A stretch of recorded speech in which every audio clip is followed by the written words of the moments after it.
There is no honor among thieves in the first place. He put hard times on Dusty Rhodes and his family. Hard times are when the textile workers around this country are out of work and got 4 or 5 kids and can't pay their wages, can't buy their food. Hard times. You know that I'm the cream of the crop. It doesn't matter what your name is. I have come here to chew bubblegum and kick ass. Woo! I tore them all down, and I came here for one reason: to attack and keep coming. I did it for the rock. You will rest in peace.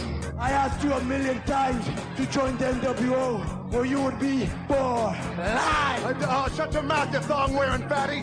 Bang, bang. And what you gonna do when Hulkamania run wild on you? And that's the bottom line, cause Stone Cold said so. Yeah! Fire! I won't ride in nothing but limousines, and I won't make love to nothing but the best looking women in the world. You don't know what hard times are, Daddy. You will know that your ass is mine. Bang, bang. The best there is, the best there was, and the best there ever will be. You got a championship belt? I know. That's right, I'm a Paul Heyman guy. When Ric Flair's in town, showtime. Woo! Sweet! My belly's just a little big, my hand is just a little big, but brother, I am bad and they know I'm bad. Beat me if you can survive, if I let you.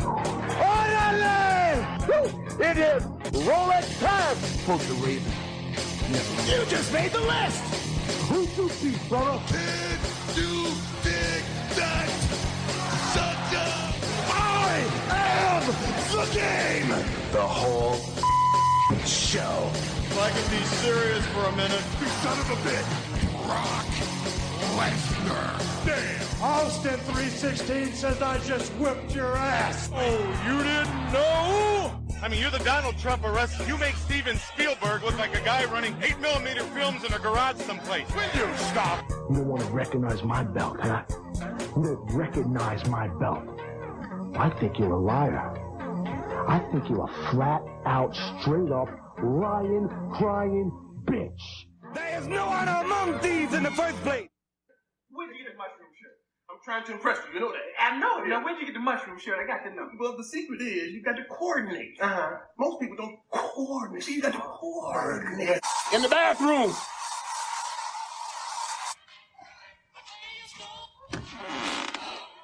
Oh, man, I'll wait till you come out. Boy, bring your ass off up in here. What you talking about? You wait till I come out. I smelled your shit for 22 years. Now you can't smell mine for 5 minutes. Well, you know how she was smelling when she was alive? You can imagine how she smells when she started decomposing. She was fucking up the whole house. Woo!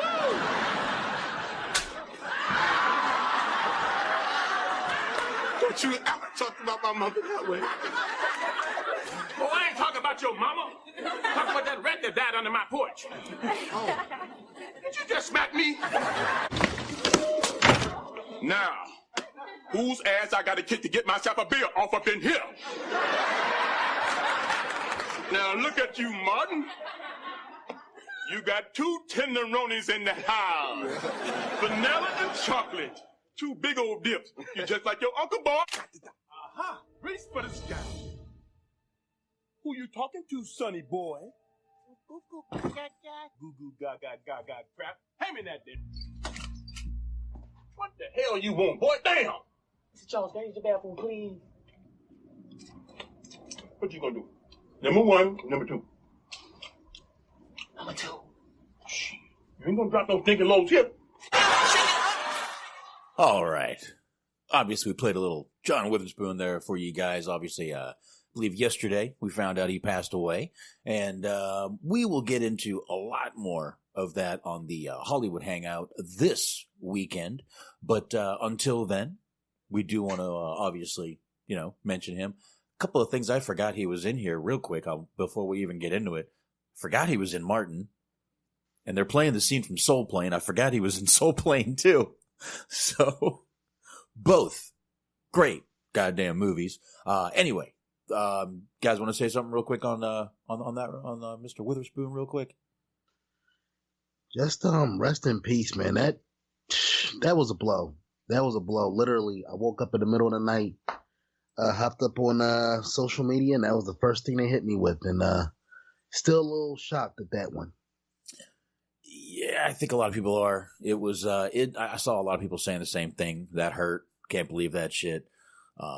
Just, this one, I mean, he's been old for a while. We've all known that, but 77 isn't that old anymore. You know what I mean? Yeah, plus he was like literally for a lot of people, I don't know how long you've been watching them guy box Smark, but he's pretty much been an institution for about 3-4 decades. Oh yeah. Yeah, absolutely, man. Definitely. But yeah, obviously, it is a tough one. He's man, like I said, a bunch of things I forgot he was in, but every movie he was in, I always laughed at him. Actually, I was asking Anthony if maybe we can do a Boomerang for the Hollywood Hangout. Not 100% sure on that yet, but I would love to do that movie. I mean, honestly, I love Boomerang. I wouldn't be opposed to doing a whole tribute to the guy because it was so multifaceted. Because John Witherspoon was one of those guys who really stole a scene, stole a movie, stole a show, whatever he was in. If you don't remember nothing else, you remember his part, whether it was Friday, whether it was the Boondocks, whether it was Boomerang. Yep. Yeah, a lot of shit. Boomerang, I definitely remember. He was fucking, he stole that movie in the two scenes he was in. Some of the best lines are from him. Literally, some of the best lines are from that man right there. And we'll get into more of that on Saturday night. Fingers crossed my internet is working tonight, guys. This is, by the way, this is the Dirt Sheet Dudes. We are a wrestling show. We're not going to talk John Witherspoon all night. But I am Boxman. What is going on, everybody? Across from me is Anthony. What is going on, Anthony? Chat room, Box. What's going on? Or should I call you Big Sexy? I'm not sure what to call you anymore. Not really hip on it yet, Anthony. Special occasions. No, we're going to say that one for special occasions. All right. And the man bringing you the good vibrations, Smarky Smark Wahlberg. Yeah, boy. I love it. Where's the funky bunch, buddy? Somewhere bang, bang, bang, banging. Bang, bang, bang, bang. Right. Put some hot sauce on that burrito for you. Don't be pussy. Whip that pussy. That was one of the best lines of that movie. Oh shit! Fucking Wayne's Brothers. How can I forget? Yeah, that was one of the scenes. That was the scene they were showing where he went, "Did you just slap me?" I honestly never watched that show, but definitely good shit there. But Jesus Christ, in the wrestling world, everybody, we got a ton of shit to get into tonight. I don't know about everybody else. My notes are very short on all the shows, like really short. So we're going to blow through those things, and then we're going to get into some news. We do have a good amount of news. Obviously, there's a little, how do I put this? There's some racist shit going on in WWE, man. And would have been the perfect time for the dun dun dun. Yeah, and everybody handled that shit wrong, but we will get into that after we talk a little bit of the shows. Before that, let's go ahead and what? Yeah, chopping at the bit, hot box. And shout out to you, sir, for wearing a black. Is that a black T-shirt? Yeah, but it's only black. There's nothing on it. No. Yes, it is. Oh wait, there is. Here, there's some silver, like green up here. I think. No, it's silver. Silver. Yeah. What? Okay. I wore a shirt. What the fuck? If I wore a white shirt, you would have said, "Box wearing a white fucking shirt over there." God damn it! Oh Jesus, man. No, what I called you, Boxman Smoulet. Am I juicy? All right. All right, let's get this out of the way. As usual, the shout out to Wrestling Overdose, the Wrestling OD over there. Check him out on all the major podcast platforms. Nuclear Heat Graphics, check out Shaheen's art over there. NuclearHeatShop.com. Check out Wrestling's High Marks. Check out the Inhuman Experience with Bobby Anthem and Bobby Blades. And if you subscribe to the Inhuman Experience feed, you're going to get Bobby Anthem doing In Search of His Lost Soul. Definitely check that out also on all the major podcast platforms. And don't forget to check out Eric, Doug, and Doug's brother. That's right, Double Hummers, everybody. Unscripted Wrestling, you can get that on the Philly Sports Passion feed. And hey, tons of sports going on right now. And, we got fucking World Series shit just happened. We got shit going on. And you can find that right there on the Philly Sports Passion feed. Shout out to Stephen Milan. Really appreciate him sharing the show all the time. Always. Yep, definitely. Check him out on Letterboxd, BOXD.com/Stephen Milan. He's over 6,000 films now, people. Jesus Christ, I don't know how he's doing this. And check out the Mark Report, Tuesdays, 6:30 a.m. Check those boys out over there on the YouTube. And like you guys know, you can check out me and Anthony this Saturday, 11:30 p.m. Eastern Time, right here on this Mixler, mixer.com/DirtSheetDudes. And there we go. Also, check out the WNC show. Not sure when they go on, but just subscribe. It'll pop up on your feed. You don't need to know when they go on. Anyway. Just subscribe. And you'll be notified. And also, check out the Bottom Line Pro Wrestling Podcast by my buddy Jason Clark. Good shit. Usual platforms, Google Play, TuneIn Radio, Stitcher. All the good ones. There you go, bruh. All right, man. So I guess we can, WNC is right on, Thursdays, right after the soup. So I forgot that was the after show, with them, those boys over there. So, all right. Well, there's all that. Like I said, we got a ton to get into, but, my notes are minimal, guys. If we want to start with AEW, I believe that was the start that we all agreed on, correct?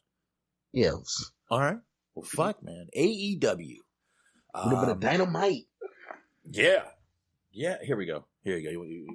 You want to start it right? AEW Dynamite. How you like that? Jeff Jarrett will be proud of you, sir. Shit just blew up, motherfucker. It just blew the fuck up. See that? Boom. Right. Boom goes the Dynamite. I should have got that one too. I should have got, and boom goes the Dynamite. All right. Only Jimmy Walker wrestling show. All right. Again, not many notes on this show either. The first thing I noticed about the show during the first match after the whole little Cody thing, there were 4 kids in the front row that had the best time of their life all night if you were watching them. Right on hard camera. And they literally, during the first match, they were selling moves better than Sammy Guevara. Put it that way. Get it right, sir. A young Eddie Guerrero. Oh, JR. Oh, JR. It's a lot to dissect on this show. No, okay. JR said that, and literally, I put my hand over my heart and went, what? Okay, what? That hurt, bro. What possibly could they have in common? I don't understand. They're both of Mexican descent. Is this going to be one of those shows? This is going to be one of those shows? Ooh, might have to call this one the Lost episode. Call us the Border Control episode. DSD goes dark. Oh, okay. Yeah, that hurt. Look, I know JR's doing his job, but I don't see a fucking fingernail's worth of Eddie Guerrero and Sammy Guevara. Not one bit. I don't see it. You know who actually does remind me of a little bit? Mm-hmm. Is Alex Wright. I would go with Alex Wright. The trunks, the jacket. Mm-hmm. The jacket. Yeah, I could see him doing that. If dude needs to just put a sock in there and he can dance to the ring. I will say Alex Wright, a little more charisma. Well, I mean, he can gyrate. I'm not sure what other charisma he had besides just dancing a little bit. I mean, am I missing something here? As a heel, I don't know. As a heel, I dug Alex Wright. I liked him. I thought he was good. I mean, not bad. I then again, I like, Buff Bagwell too, but Disco Inferno, but, I'll give you Disco, but Buff, no. No Buff. I always thought Buff was hilarious, dude. I thought Buff was hilarious. Anthony, there you go. Are you saying he has charisma because he's German? Give me a German word for yes. 9! I don't know. That's no, but I don't know the other words. I don't know. I know 9 and Oktoberfest. That's all I fucking know. I don't know. I'll just, I don't know. We'll call that yes for the night in German. I like Heineken. Is that German beer? Isn't that German? I think it is. Isn't it? It's good shit. I can't definitively argue with you on that one. I don't know. I don't know either. I'm not 100% sure. But I know Heineken is good fucking beer. Of course, I am drinking a Coors Light at this moment. So, no, Corona? Corona's better for me. I like Corona. I do. I enjoy me a Corona. I like Corona Light. I like the Corona Familiar. Good shit there, too. Good shit there. But, yeah, I don't. No, Heineken's not American. I don't think so. It's supposed to be a German beer. How's that? How about some St. Pauli Girl? What's that? You're going. I meant to Google this shit because then it's going to irritate. I got to find this out. You know what? I think it's from Holland. I have to be honest. I believe it's Holland. I believe Heineken is from Holland. I'm looking it up at the moment, so we'll find it. Yes. Enough beer talk. Anyway, let me take a quick sip here. Now, I guess to get into AEW, dissect this a little bit. What was everybody's highlight? Anything stick out in particular? Good, bad, and different? My highlight of AEW. Yeah, I actually liked that signing. I liked that Jericho was out there just looking like a fucking jacked up, dirty rock star. And I actually liked that. And thank you, Sheen, the Netherlands, which I believe is close enough to Holland. But I liked that, and the main thing, probably the one thing that I even made a note that I really actually did like was that little scene with Cody and Tony Schiavone in the middle of the show where they were in the limo, and Tony Schiavone told that little story about Dusty. I think that might have been probably my two little highlights of the show right there, were those two highlights. But that was a cool little story. I don't know if it was true or not. It sounded like it was, and I could see both happening, so... Yeah, I like those too. It was actually like a cool little throwback. Mm-hmm. Because I don't know if you'll remember, I want to say it was in the lead up to Starrcade 93. They did a similar deal with Mean Gene and Ric Flair. In a limo, driving to the arena. Because it was Starrcade 93, Flair versus Vader. Flair's first big match back in WCW. Can he, does he still have it? Can he tame the beast, the monster known as Vader? Right. And they basically had like a similar conversation of, Gene, I've known you for a long time. You've seen, you seen me at my best. You seen me at my worst. So I did like that little bit of a throwback. And they also, the deal with Hager and Dustin, they did something similar, ironically enough, involving a young Dustin Rhodes and Barry Windham. Right. With I want to say it was Arn Anderson and Bobby Eaton. It was Halloween Havoc 91. It was Dustin and Barry Windham driving up to the building before the show started, and they get jumped by Anderson and Eaton, and they smash. I want to say it was Dustin. They smashed his arm into the car. Nice. Which is cool. Nice little throwback there. I mean, let's face it. You really can't do anything new in wrestling anymore. It is what it is. It was done well. I enjoyed it. Yes, Antox, I agree. I did not need to get the image in my head of a naked Dusty Rhodes, baby. I did not need to hear or see that at all. But it was still a good story, baby. You know what I'm saying? I did enjoy it. I did enjoy that part. All right, so Anthony, you and basically the same two parts. Do you want my negative on AEW? Yeah, because I have a couple negatives. Like I said, by and large, I'm enjoying the show, but it's just like nitpicks. My main negative, one, which I think you might know I was going to pick up on. We're in a picture-in-picture commercial, which means we're listening to commercials, but watching what's going on. Mm-hmm. Private Party walks up to Rock and Roll Express. You have any clue what the fuck they said? I don't either, but they were sure as fuck talking. Why are they doing this? I would rather them either cut to commercial and come back and do that, or anything but have us miss what people are saying to each other. We're missing promos. We're missing fucking little packages. It's ridiculous. I think this is the one thing that they need to fucking work on, because it's bullshit. It's bullshit. Yeah. It's annoying. It might only be annoying to me. Maybe I'm nitpicking. Maybe I'm a little biased because it was the Rock and Roll Express. But I said it last week. They did the same thing. The week before, we had to wait, literally stare at the audience for 3 fucking matches. This one we were watching, they were going panning to the audience back and forth. Then they go backstage and we see that. We don't get to hear anything though. Crap. Yeah, first off, I do have to say, I'm with you on that 100%. You're biased to Rock and Roll Express's side. I just feel like whoever is in charge of the commercial breaks, the picture-in-picture shit, they got to get a better handle. Mm-hmm. Because it's like, they feel the need to, to show all due respect. Their women's division ain't really hitting, so they can take a full commercial. I don't need to see that shit.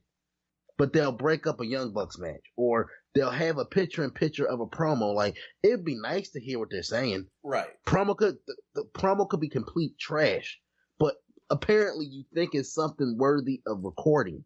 So, what good is it doing if nobody can hear it? So I think they really need to tighten that up, because, 4 or 5 weeks in, you got to give them some leeway. I get it, but, you're over a month in there, and that's something they should have tightened up by now, my opinion. Yeah, and something I'm going to say is both a little negative and a positive. It's kind of a little bit of both. Very heavy on Inner Circle tonight. Little NWO-ish. They probably need to just back off a little bit. I think they're just doing it because they're trying to get everyone used to the guys, used to what they're doing, establish them as really, really evil heels. Hopefully it's going to sort of level out a little bit. It is, and again, it's a little positive, a little negative, which is why I said it the way I did. Yeah, it do. I guess you gotta build up gotta put some heat on the heel faction. So I'm not going to be too anal about that, because I get the logic behind it. Right. But since we're talking about the contract signing with Jericho and Cody, what do you think about the prospects of these two going the distance, 60-minute time limit, with judges at ringside? I mean, I can appreciate, them trying to make this the biggest match in their universe, and you got to make the world title important. I get all that. Mm-hmm. But them bringing back the judges and treating this like it's Flair Dusty from back in the day, or Flair Steamboat, because they're basically trying to put it on that level. What do you think about this? I mean, all due respect to both guys, I don't need to see this match going like 45 minutes. 20 minutes in and out. Yeah, I don't really either. And they're trying to give it the WWE's words, big fight feel. Like it's a boxing match, like it's Rocky 3, like, you're going to have the judges down there. I hope it doesn't go to the judges now that they have the judges, now that they keep bringing up the 60-minute time limit. I think it might, and I think we might get a judge's call on it, and they may extend that feud from there.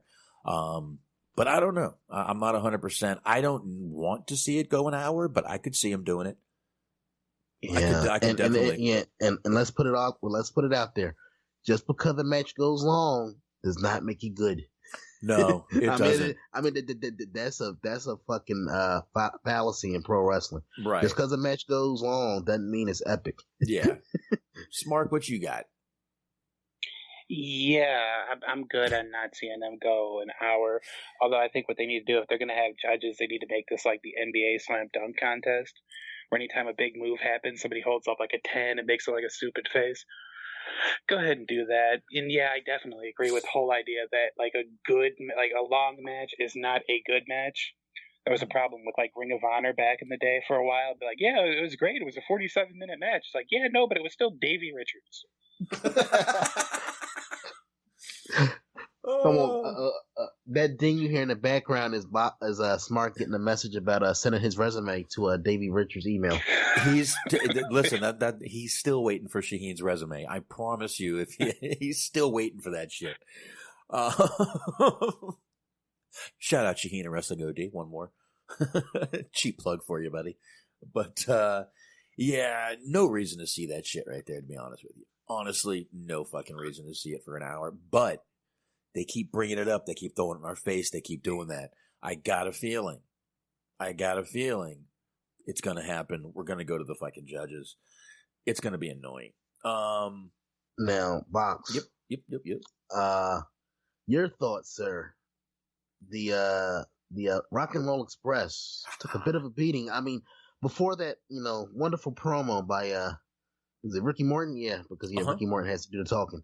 What did you think about that? I mean, 63-year-old Morton taking a hell of a bump. I must say, he was protected on it, but it was still surreal to see the Rock and Roll Express taking bumps in 2019. I know they still wrestle, but it's still surreal to me to see these two still doing it in 2019. I love it, man. I know I bitch about the old guys sometimes, but I love it. These guys can still go. They don't look like they're out there being old dudes. I mean, they can still go. I mean, Ricky Morton only has to go in there for fucking 3 minutes during a match. That's all. Robert Gibson, I'm sorry. Gibson goes in there for the last minute and just cleans up, and it's done. Yeah, and like a couple months ago, for Joey Janela's spring break, they actually wrestled each other a full match, so they're familiar with each other and at least trust each other enough to be able to do something like that. Yeah. I love seeing these two guys. And they're going to be back on NWA soon, which we'll get into NWA in a few minutes here. They're going to be on NWA soon, which I will love watching them on that show. I want to talk about fucking Jesus Christ, a shot of nostalgia. Gonna be great. Easy, Box, wipe the screen off there, bro. I'm good, man. I'm good. You sure? I'm good. All right.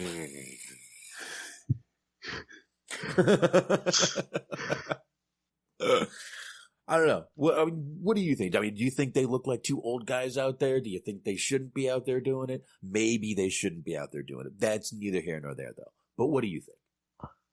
I put it to you like this. They were used. I like the way they were used. They were used properly, getting over the next generation. I don't mind them getting in like a few hope spots here and there. I don't even mind seeing them having an occasional match, as long as they're not like a regular fixture on the show. You know what I mean? Yeah. Use them. You use them at key points. A big match here, a big match there. Maybe even give them a win here, a token title run. No problem with that. The issue becomes when they become a fixture on the show. They don't need to be we don't need a weekly dose of the Rock and Roll Express in 2019, 2020, 2020. You know what I mean? We just, like I said, give them their moment when it's warranted, when it's called for, but then scale back a little bit. Bitch, speak for yourself. Oh, I'm sorry. What? Dude, what? Aren't you the one that has said many a time, I don't need to see me, well, we won't anymore. I don't need to see Scott Hall anymore. I don't need to see this one, that one, but you'll make an exception for the Rock and Roll Express? Yes. Yes. I will. For a while. I'll admit, eventually I'm going to be like, all right, these guys probably need to take a fucking break. They're looking a little old and tired. But sure, man, throw them on me right now as much as I can, because you know what? I don't know how long they're going to be able to do this for. They're up there in age. They're almost 70, dude. Go ahead and give me as much Rock and Roll Express right now before they can't do this anymore. Or, God forbid, we lose one of them. Let's fucking give me as much as I can now. Go ahead. Let me get my fill. I'll be done. Yeah, I'll let you have your moments, sir.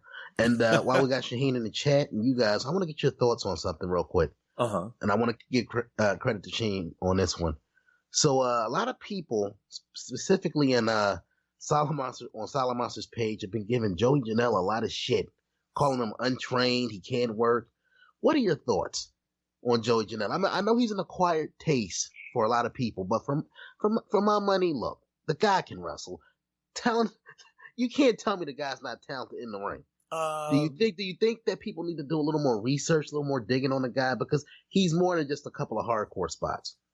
I agree. And you know what? Take his personality, not his character, his personality, which can be a little trying at times, and take his character out of it.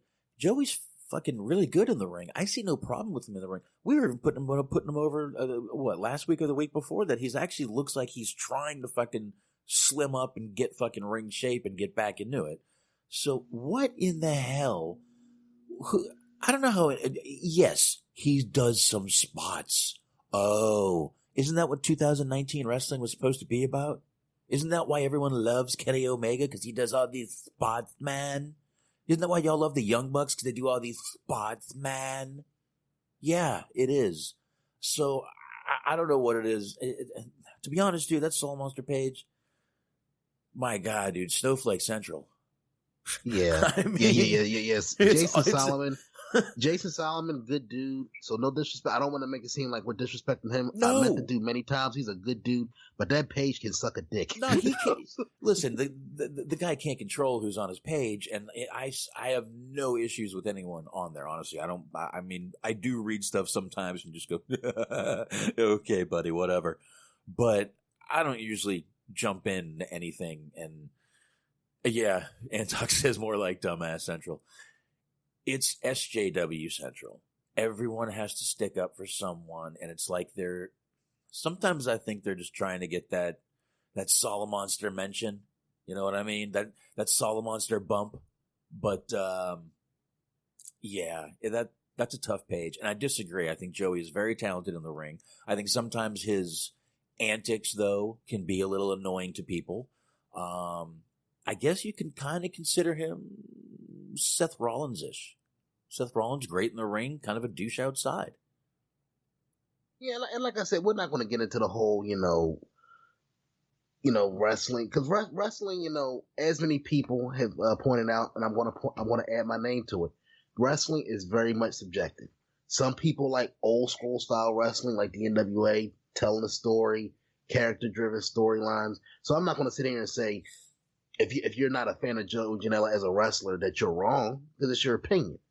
But to sit up there and say the guy can't work, when I've seen with my own two eyes at many a live event, specifically his matches against Leo Rush. Haven't seen all of them live, but I've seen enough of them live. Those guys killed it every single fucking time I saw it.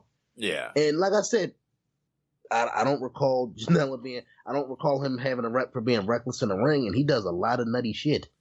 Yeah. Never heard of anybody getting hurt, though. He's hurt himself, but not anybody else, to the best of my knowledge. No, I mean, in the Zandig spot, they both got hurt, and that was bound to happen with what they both did. But, I mean, I don't put that on him or anybody else. They both got fucking hurt bad in that fucking match right there with that jump off the, into the pickup truck. But I don't know. Smark, what's your take on Mr. Janela? I see nothing wrong with him. I mean, you want to, I guess you could, the people that like to argue about his physique or whatever, but I was putting over last week, I said that he got the best match AEW-wise that I've seen Kenny Omega put on. So I think he's a good worker, and I mean, he's definitely did a good job of getting himself over pretty much on his own. He created his own little thing with this ring break and everything like that, so what matters more than anything is he gets eyes on him. Yeah, exactly. And you know what? If you're going to sit there and, literally bitch about his body, people sit there and fucking cream over Hangman Page, and he ain't exactly a fucking six-pack fucking motherfucker. I think that's the exact point. Is okay, I feel like the people that want to say that he's untrained are the same people, just trying to find a back door and criticizing his physique, because, in New Japan, Kota Ibushi, he said that he learned how to wrestle just watching and doing the shit on his own without training. Yeah. And nobody brings that up about him, but their physiques are a lot different. Right. Right. It's like, oh, well, he's got abs, so, he's forgiven. And look, dude, and if we really take a step back, if you go into your history, there have been a lot of people that backdoored their way into wrestling. So Joey Janela is far from a unique case. In terms of you want to talk about guys who didn't learn correctly and blah, blah, blah. Hardys, they basically were self-trained. People forget about that shit. They were self-trained. Yep. They didn't get professionally trained until after they got signed. That ain't happening nowadays. That ain't happening in 2019. They got involved in the business at a time where I guess they weren't checking IDs at the door. Let's leave it at that. Yeah. I mean, look, Miz wasn't formally trained when he came in either. I know he was just an announcer, but he got his training. He did his shit. So I mean, the Hardys though are probably the best example because they learned how to do that shit on a fucking trampoline, basically, dude. Yeah, backyard. I mean, think about if you go back. I want to say like around those early '90s Raws, like '93, '94. Jeff Hardy was basically a teenager. He was like 15, 16 years old, getting his ass lit up Scott Hall. So this dude wasn't even legally allowed in the ring. He was just getting tossed around. Now, by today's standards, that'd be child abuse or child endangerment. Yeah, exactly. But I don't know. I mean, to say Joey can't wrestle is pretty fucked up. I mean, these must be people that maybe have seen one or two matches by him just in AEW. Absolutely not. I think Joey's really good in the ring. I think, like I said, his antics outside the ring are a little questionable. I'll just leave it at that. But I think Joey's 100% a talented dude in the ring. I've never said one bad word about what he does in the fucking ring. Never looks bad. I got no issues with him. I think those people are just fucking, sometimes they just like to pile on and join in the fucking misery of someone else. Yeah, and I just wanted to bring that up because, look, I'm not the biggest Joey Janela fan. Don't agree with everything he does, says, et cetera, et cetera. But I really feel like a lot of that criticism was unjustified and unwarranted. I mean, if you're going to, I'll put it to you like this. If you're going to criticize somebody, at least go out of your way to research. Don't just judge it based off of, the guy's been around, Shaheen can back me up on this. Guy's been around for over a decade. At least research his career a little bit. Don't base your opinion off of like 2-3 matches. Right. That'd be like watching 1 or 2 Ric Flair matches and saying, I don't get the hype about this dude. Why do people call him the great? You know what I mean? Like, do a little research on a guy's career before you formulate an opinion like that. And for the love of God, just because you don't like the guy doesn't mean that the guy can't work. There is a difference. Exactly. Right. Like I said, some of his antics outside the ring, I don't want to get into all of them, the Enzo thing. And I saw a lot of people, I lost respect for him after the Enzo thing. Seriously? You lost respect for his futures. Who worry me for our futures? Who worry me for our futures? Who worry me for our futures, sir? Who worry me for our futures, sir? Who worry me for our futures, sir? Who worry me for our futures, sir? Worry me for our futures, sir. It's you that worries me about our future. But on the scale of things that wrestlers have done in the past, getting into a fight at a Blink-182 concert is relatively low on that scale. And I know the worst thing about that is that he was at a Blink-182 concert, but that's neither here nor there. Okay? Yeah. Let's leave that out of there. Everyone can like whatever music they want to like. Let's just put it that way. But from there, I guess we should get back. I've only got a few more things about this show here, this AEW. Moxley. Both times that man was on screen, I enjoyed it tonight. Both times. Now, I'm glad you brought this one up because what did you think about the little creative way? I guess they're going to get around maybe subtracting some wins, losses from people's records, because basically they booked Moxley and Omega in a lights out match, non-sanctioned by AEW, meaning that the match, it's like the match is not happening. So what do you guys think about that? They're trying to, it seems like they're already trying to backdoor their way out of doing a win-loss record. Because I think maybe somebody got smartened up to the fact that long term, this is probably not a good idea. Or at least with certain guys. It wouldn't be a good look if Omega goes, loses this match and then he's like 0-5, 0-4, something like that. 1-2. I'm not keeping up with his record right now. I don't know. And you know what? I don't want to sit here and say they're actually trying to sneak their way out of doing it. I actually think they're doing this to put Moxley over as a fucking crazy fucking maniac, and I think this match is going to be pretty fucking brutal. So that, yeah, actually exactly what Shaheen just said. They're doing that gimmick with the hardcore matches. Yes, I think that's exactly how it's going to be. They're going to Shaheen, are you reading my mind or listening to me? What the fuck is going on? But I think they're doing it to definitely further Moxley's crazy maniac hardcore gimmick. perfect. I got no problem with it. The only nitpicking here I will do, and it is nitpicking, is either those walls were thin or there was a microphone set up inside and someone forgot about it. But we heard every word being said with the closed door. And usually you wouldn't hear that. So it was a little, again, I'm nitpicking. Obviously there was a microphone set up in the room, but I have no problem with it. And again, I don't think they're being sneaky. I don't think they're trying to get rid of it behind our back. I really think that it's just them trying to put old Moxley over and completely separate him from Wacky Dean. That's fair. I didn't look at it like that. That's a fair point. Yeah. Fair point. Yeah. Smark, what do you think? Real quick, I'll channel my inner Rain Man power and say that it's 5-3 for Omega so far.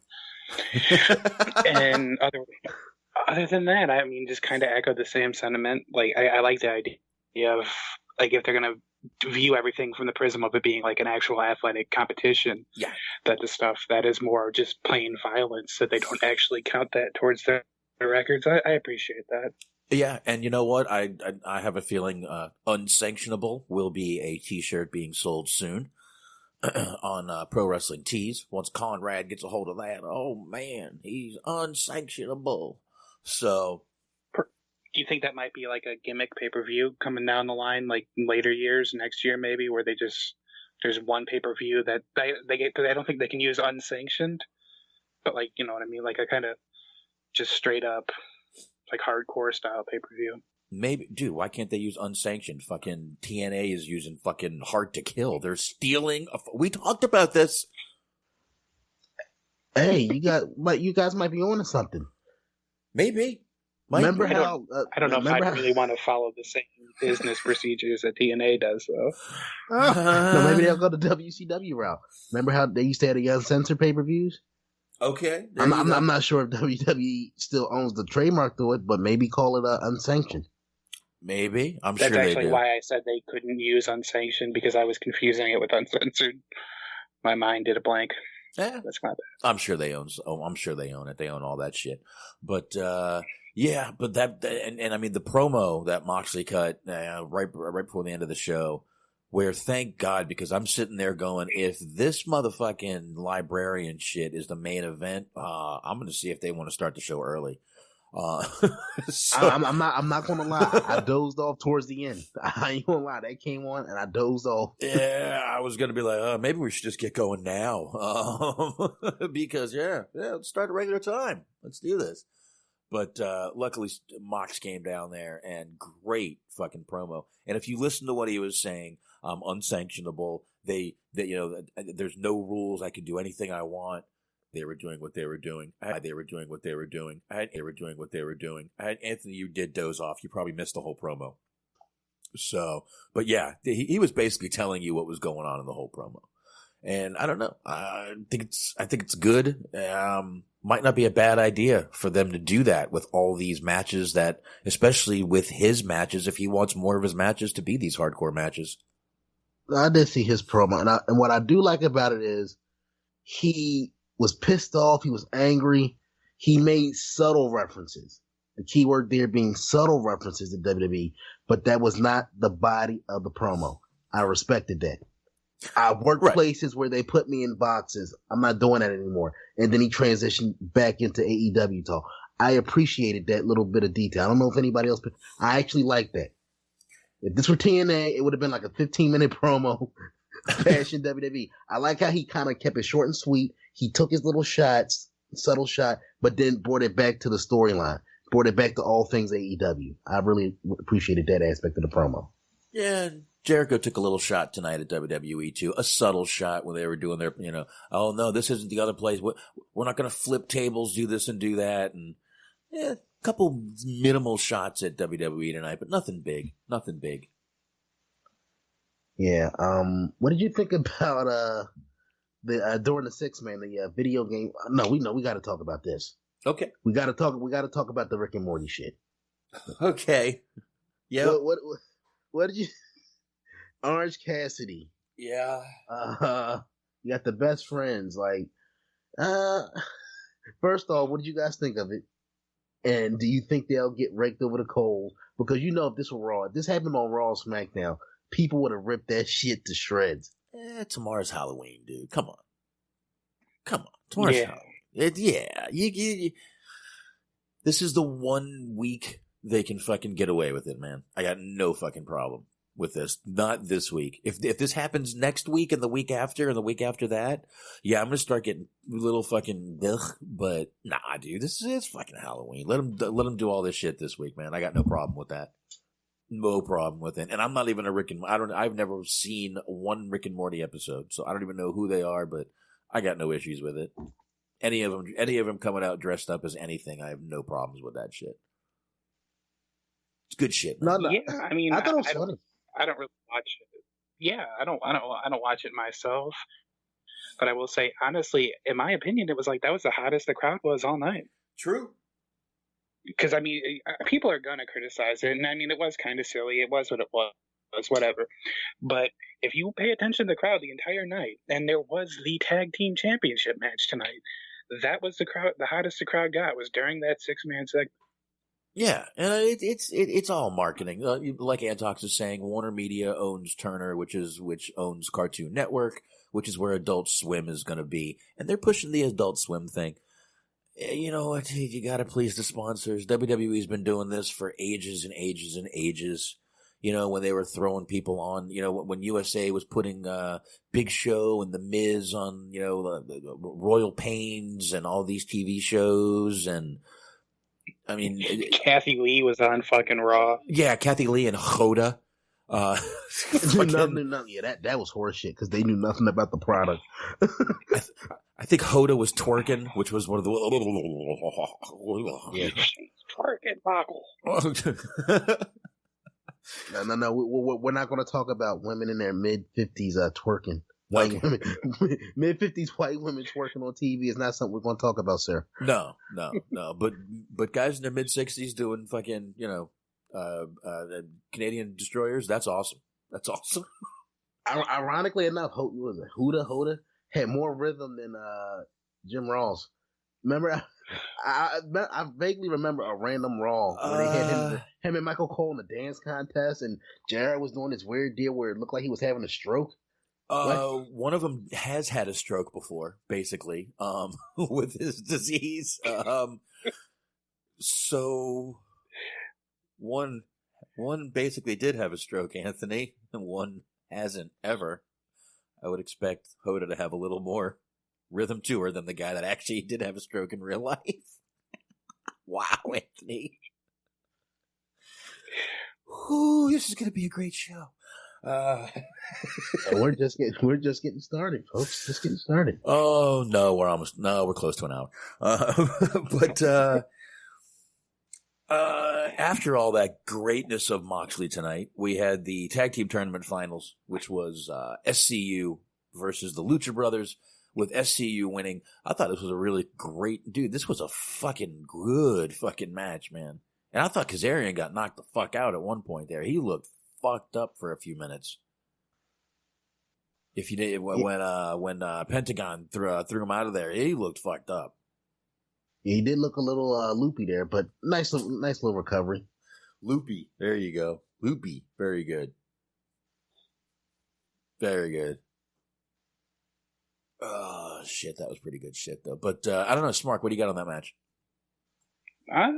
A little bit disappointed, honestly. I thought it was a little bit short for what it was. Oh. I feel like maybe you could have cut a segment or two off to make it run a little bit longer. I mean, it's your first tag team championship match. So that ran a little short. Not really big on the way it played out at the end, but I mean, I guess it is what it is on that. But overall, the match, as it was a pretty good match, but just wish it was a little bit longer and maybe they flipped the script in terms of the results a little bit. But, you know, it is what it is.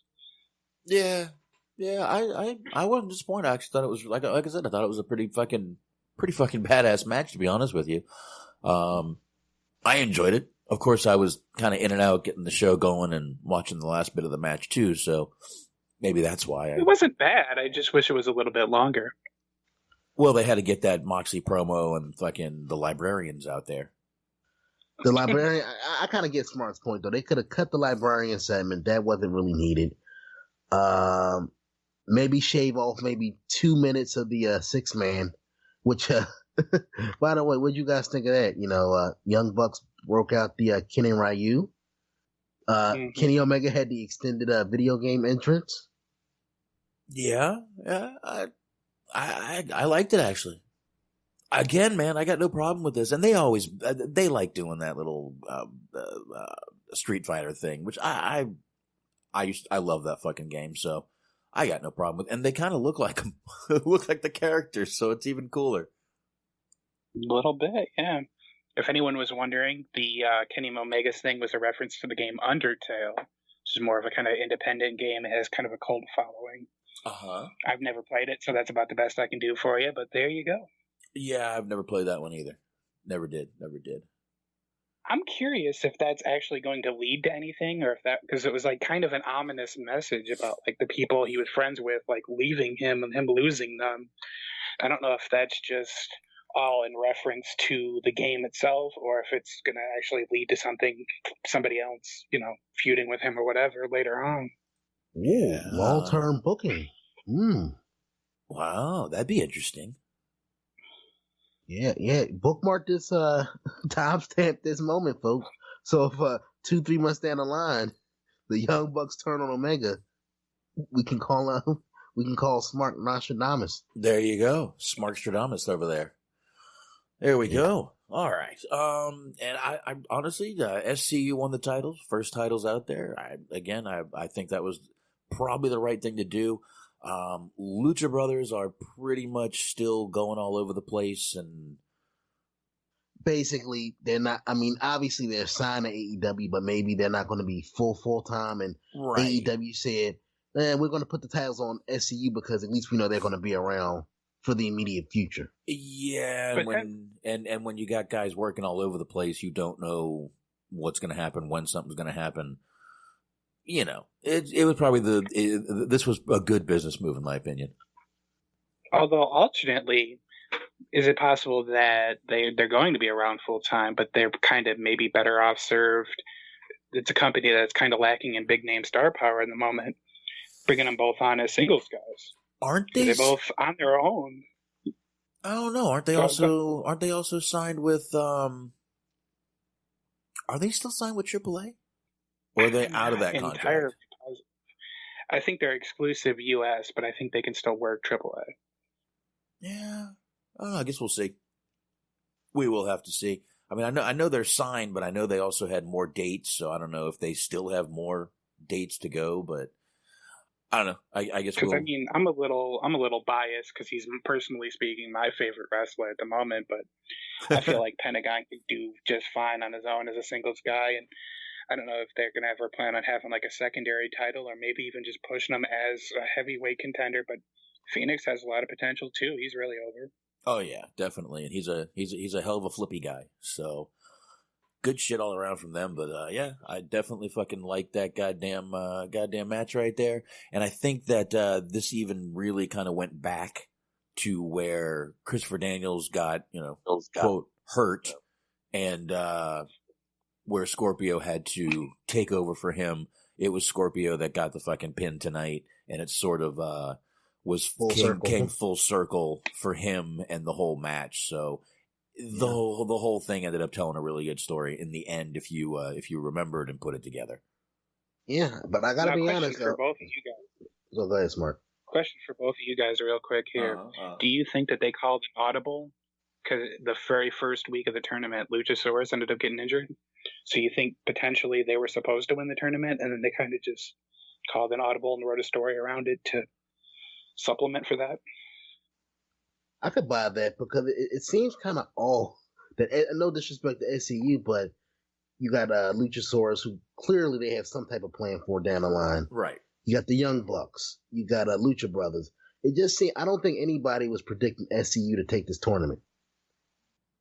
Yeah, the crowd was very decked. They won. Yeah. I don't think the crowd was a little shocked by it too. I think, but I don't know. Like I said, I think it's probably the right move. Lucha Brothers can go after the titles for a while. Doesn't matter. This loss isn't going to fucking kill him or anything. So, but yeah, that's probably something that definitely could have happened over there. That's probably something. And not only that, but Daniels was supposed to be in that match. And I don't know if he really, I mean, like I said, if you watch that back, I saw his fucking head compress on the goddamn ramp. So I don't know if that, again, I don't know if that was a legit thing they did with him or if that was fucking storyline either. But I liked it. I liked the story it told. And like I said, I think it was cool they brought it full circle with him. Pretty fucking cool moment. So that's what I got on that. Yeah. Any other thoughts on AEW? No, I think we hit all the high points. I think we're AE done. What do you think of that? Yes, sir. All right. So we can either get into a little NWA and Raw, or we can go ahead and do Crown Jewel predictions and then get into some NWA and Raw and then hit the news. But we need to roll through all this shit. What do you want to do? What do you want to do? Crown Jewel, believe it or not, is wait till I tell you this. 9 fucking matches, dude. Yeah, that nobody's gonna watch because it's 1:00 on a work day for a lot of people. Yeah, I ain't gonna be watching this live at all. So I don't know. We'll do these later. Let's do NWA. Let's do NWA. Let's do NWA. I'm down with the NWA. Let's do that shit right there. All right. Let's see. Again, I love the fact that when they're doing that little startup thing for like two minutes, they do all this social media stuff. Every week they're doing it, and I fucking love it. It's such a bright idea, dude. Especially, it's brilliant because they're on fucking social media. But here's what I noticed when they had James Storm and Aldis out there in the at the little podium. They actually put the title over. Did you hear that? Did you notice that, guys? Shit. No. And also, one thing that I want to say off the bat that I'm appreciating is NWA, and it's going to be a weird comparison, but bear with me. In terms of how I'm liking how each episode bleeds into the next, into the next. It's really reminding me of like old school ECW. Each episode would be a cliffhanger that would bleed over into the next week.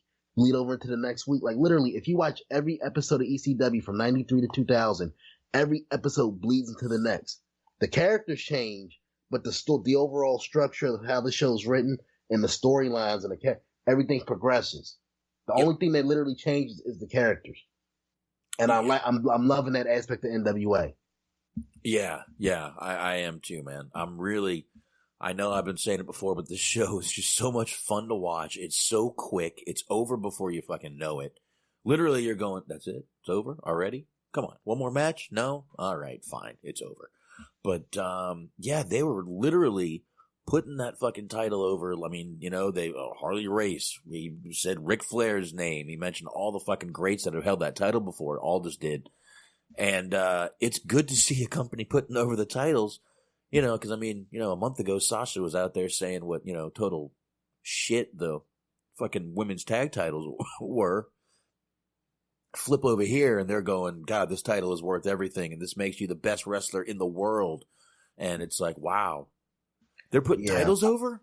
Fuck yeah, man. Let's not delude ourselves. The NWA title in 2019, it's never going to mean what it once did for a lot of reasons. But I appreciate the effort to make it something special in that universe.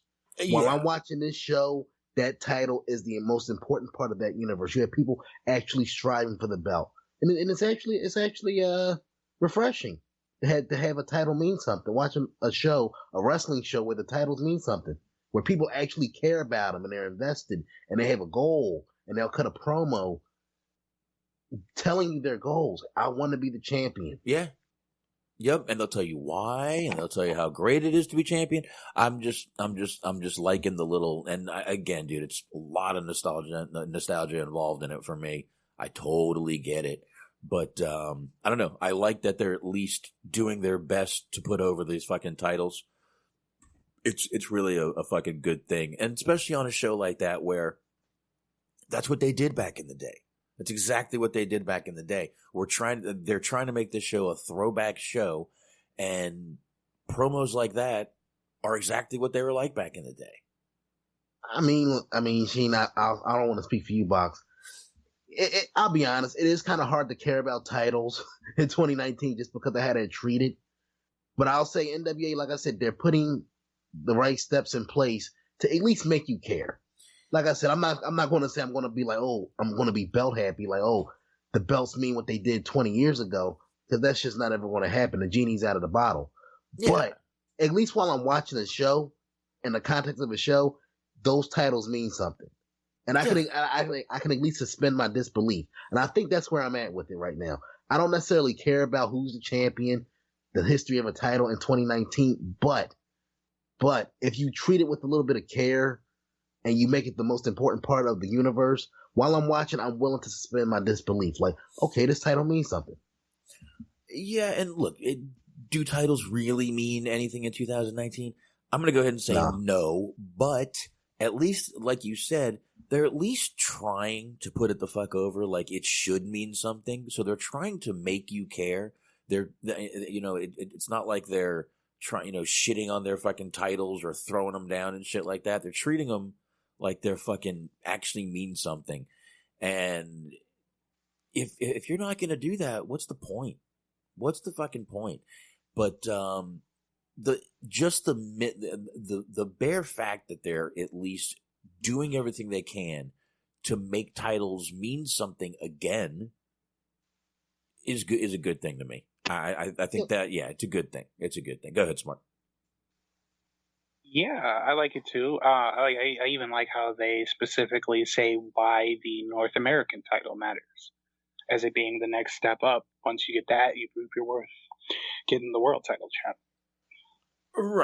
Right, yeah. And let's see, she says, yeah, but do you see people actually caring about these titles? Possibly, dude. I don't know. I mean, they're on 4 episodes right now, so that's what you got to do. You got to just give it some fucking time and see what happens. But right now, they're only on the 4th episode, so give them some time, see what happens. But I kind of like Aldis as champion. His hair was a little weird this week, but anyway. I'll put it to you like this. Titles as a whole, I don't think people give a fuck about in 2019 just because of how much they've kind of been used and abused. They've been treated like literal props, which I feel like a lot of the decision makers in wrestling don't realize that's your most important prop, because it gives purpose to the show. It gives purpose to the men and women on the show. Because if realistically, if titles in wrestling mean nothing, why the fuck are people showing up to work? You know what I mean? Like, what are you working towards? Yeah. And from a kayfabe standpoint, what are you working towards if the belts don't mean anything? So the belts have to be protected. I feel like right now, AEW, because they're still working off of a clean slate, they have a chance to make their titles mean something because they're establishing their history, which is why they need to be very careful going forward how they book their champions, how they book their championship matches, because they have a bit of a clean slate. Yeah. Whereas it's scorched earth with WWE's titles because they shit on all of their titles from the top on down for so long that people will never give a fuck about those belts again. Exactly, and that's kind of where I'm going with it. Is that's the thing, is they have trashed their belts. They've had their champions lose and lose and lose and lose, and the hot potatoing the title and stuff like that. It's good to see a company that believes in what lineage is left in that title. I don't know, man. You're going to have different fans that are really going to be fans of this show, and it is a possibility people may start actually giving a shit about the NWA title again. I mean, look, they got pay-per-views. I got a feeling that's going to be the next one to get television. NWA? I think they may soon, dude. I'm digging the show. I'm digging the show, but I don't think Tim and James Storm are the answer to a TV deal. I'm not saying those guys are going to be the one, but I mean they keep getting the fucking. They have a lot, dude. Look around, man. Look, see what people are saying about that show. It's getting a lot of fucking tread. It's doing well. It's doing well. I would love to. I like it, bro. But where's that buzz coming from? Is it just wrestling fans? Are you seeing it anywhere else that I may be missing? Oh, I've seen. I mean, Sports Illustrated put out an article on it. Sports Illustrated? Sports Illustrated did. I think Forbes even put out a great article on it. And you guys can sit there and fucking laugh if you want. I really don't give a flying fuck. And Not really. Their reviews aren't dropping. 2019, there's still a country music television. Tell me you couldn't see it on that. I could see it on CMT. Absolutely. Definitely. 6:05 on a Saturday? They got nothing else playing. What, probably reruns of Chrisley or something? I don't know. Chrisley reruns? Who knows? Now, there are some people on this roster I don't care for. I really don't care for some of these. Some of these guys on the roster. Not crazy about this Josephus guy. This Ricky Starks kid that was up against Aaron Stevens is fucking 20 pounds of generic in a fucking 2-pound bag. He just oozes generic. Eli Drake should just stand there beside him and they should both just ooze their genericness together. So you weren't a fan of Eli Drake getting so much promo time at the top of the show? Eli Drake just reminds me of every other guy from fucking, he's got to be New York, New Jersey, Boston, one of those places, right? He's got to be.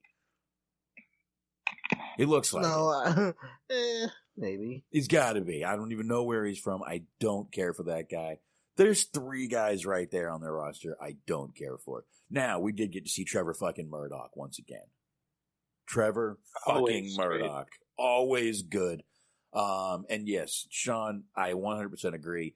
Colt Cabana seems completely like a fish out of water on this show. He seems like he does not fit in with these guys.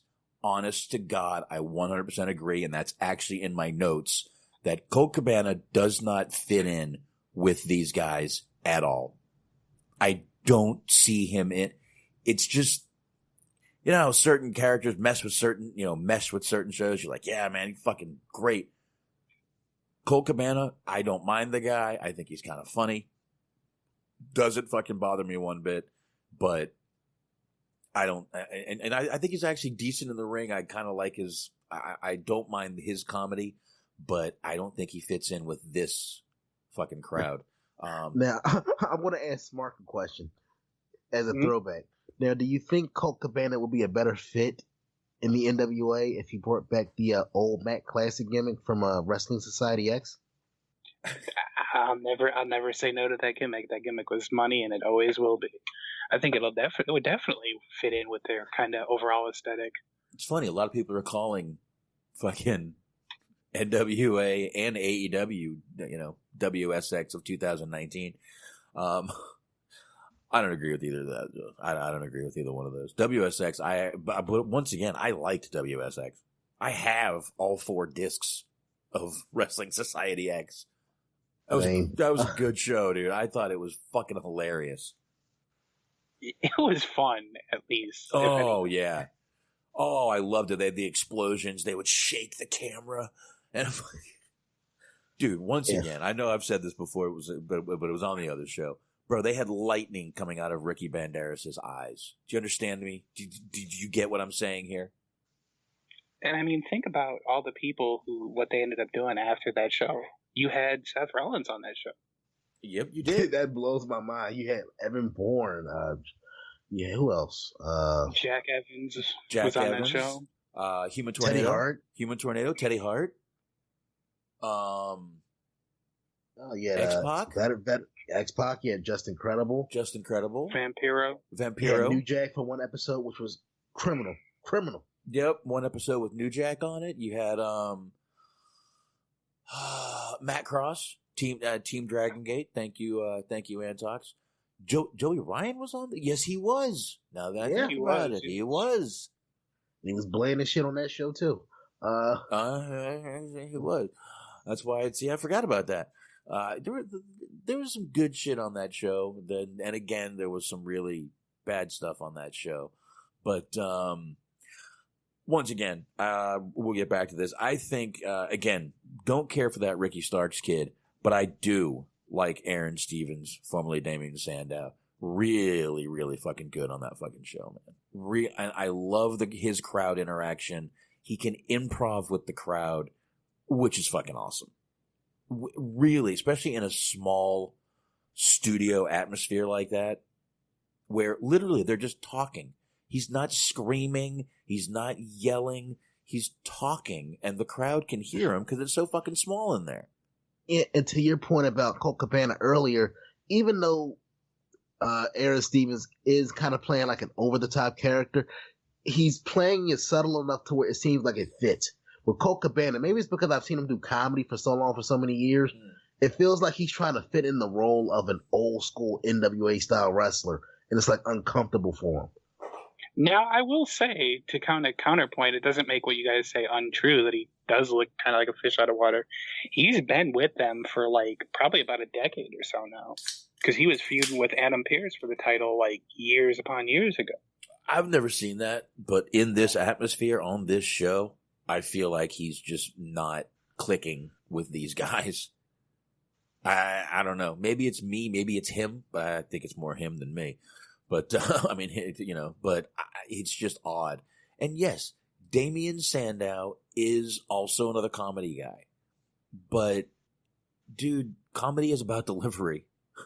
And Damian Sandow, again, he's got a great delivery. He's got a great way of not only improving with the crowd, but keeping the crowd involved in what he's doing and talking to him and, you know, just getting them to interact with him. Which is great. The more he does that, the more they're going to yell shit at him because they want him to fucking say what he's saying. Awesome, in my opinion, dude. I like the guy. I like this. Again, it's just throwback good shit to me. And they didn't even really interact with the crowd a lot back then, but they did every now and then. But I like the way he's doing it. And speaking of, fish out of water, one of my highlights of the show, have it in my notes here, was the no disqualification match with the Homicide, Eddie Kingston, the Dawsons. Thank you. That, I mean, talking about a fish out of water.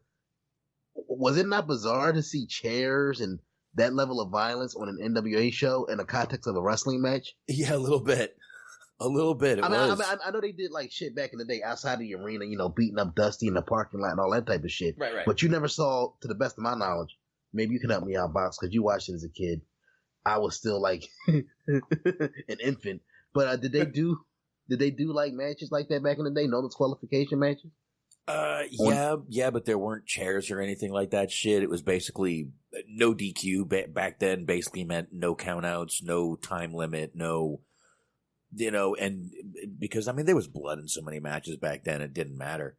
But, yeah, I mean, it wasn't that much. I mean, now, though, it was a little bit weird, but it wasn't. I mean, yeah, it was more violent back then. Again, you could blade back then, and it didn't mean anything. You know, it was no big deal. No, it's not like now where someone blades and you're like, oh, that added so much to the match. Back then they bladed and you're like, oh shit, Dusty's bleeding again, baby. Okay. Yeah. it became the norm instead of the exception. Like, really in other words, like bleeding meant like, but NWA, even back in the 80s, 70s, the violence was always there. So I'm not trying to say that the violence is shocking, but in terms of match type, you never saw like, okay, this is going to be a hardcore match. This is going to be a no disqualification. It would just basically happen organically. A guy would just get busted open during the course of a match because the feud was that intense or the match was getting that violent.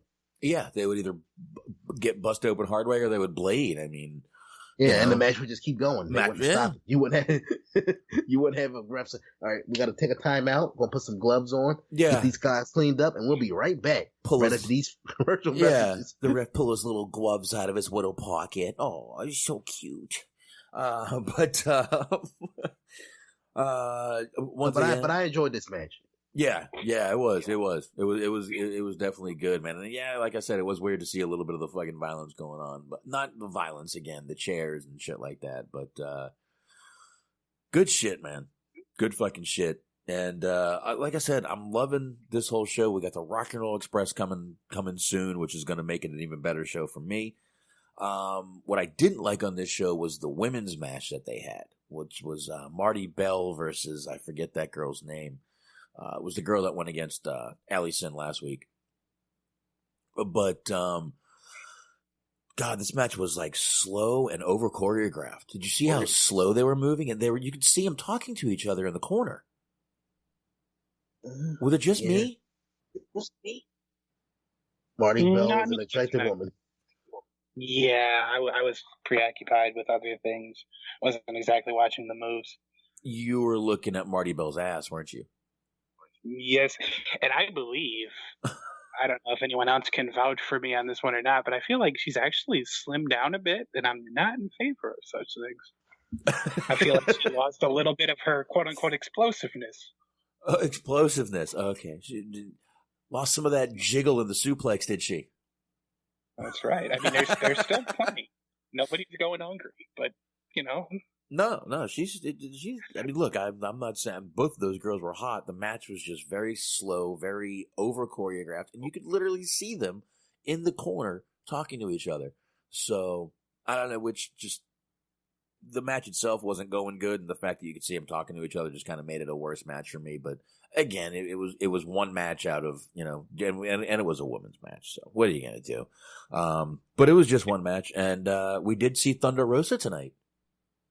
That's right. She did come out again. Local Texas girl. Actually, she's a Dallas girl. She's from right up here in this area. She's at a ton of local stuff. She's always at concerts and stuff around here. So, but she's obviously going to be. What was that? Plenty of explosiveness in her own right. Plenty of explosiveness, exactly. Yeah, so that's a good thing. Obviously, she's going to be there for a while. That's good for her because she hasn't had a lot of television time. So this is going to be a good thing for her. This is really cool for her. And the what do you think about the character, by the way? Like they didn't really go too much into her character, but they had some like kind of foreboding music playing while she was in the ring. Yeah. She kind of offered her hand up to Marty Bell, and she turned it down. And so it's like kind of seems like she's like maybe kind of the devil or something, like some kind of ominous force. I'll go with ominous force. I'm not going to call her the devil. I mean, you know, most women are devils, but that's neither here nor there.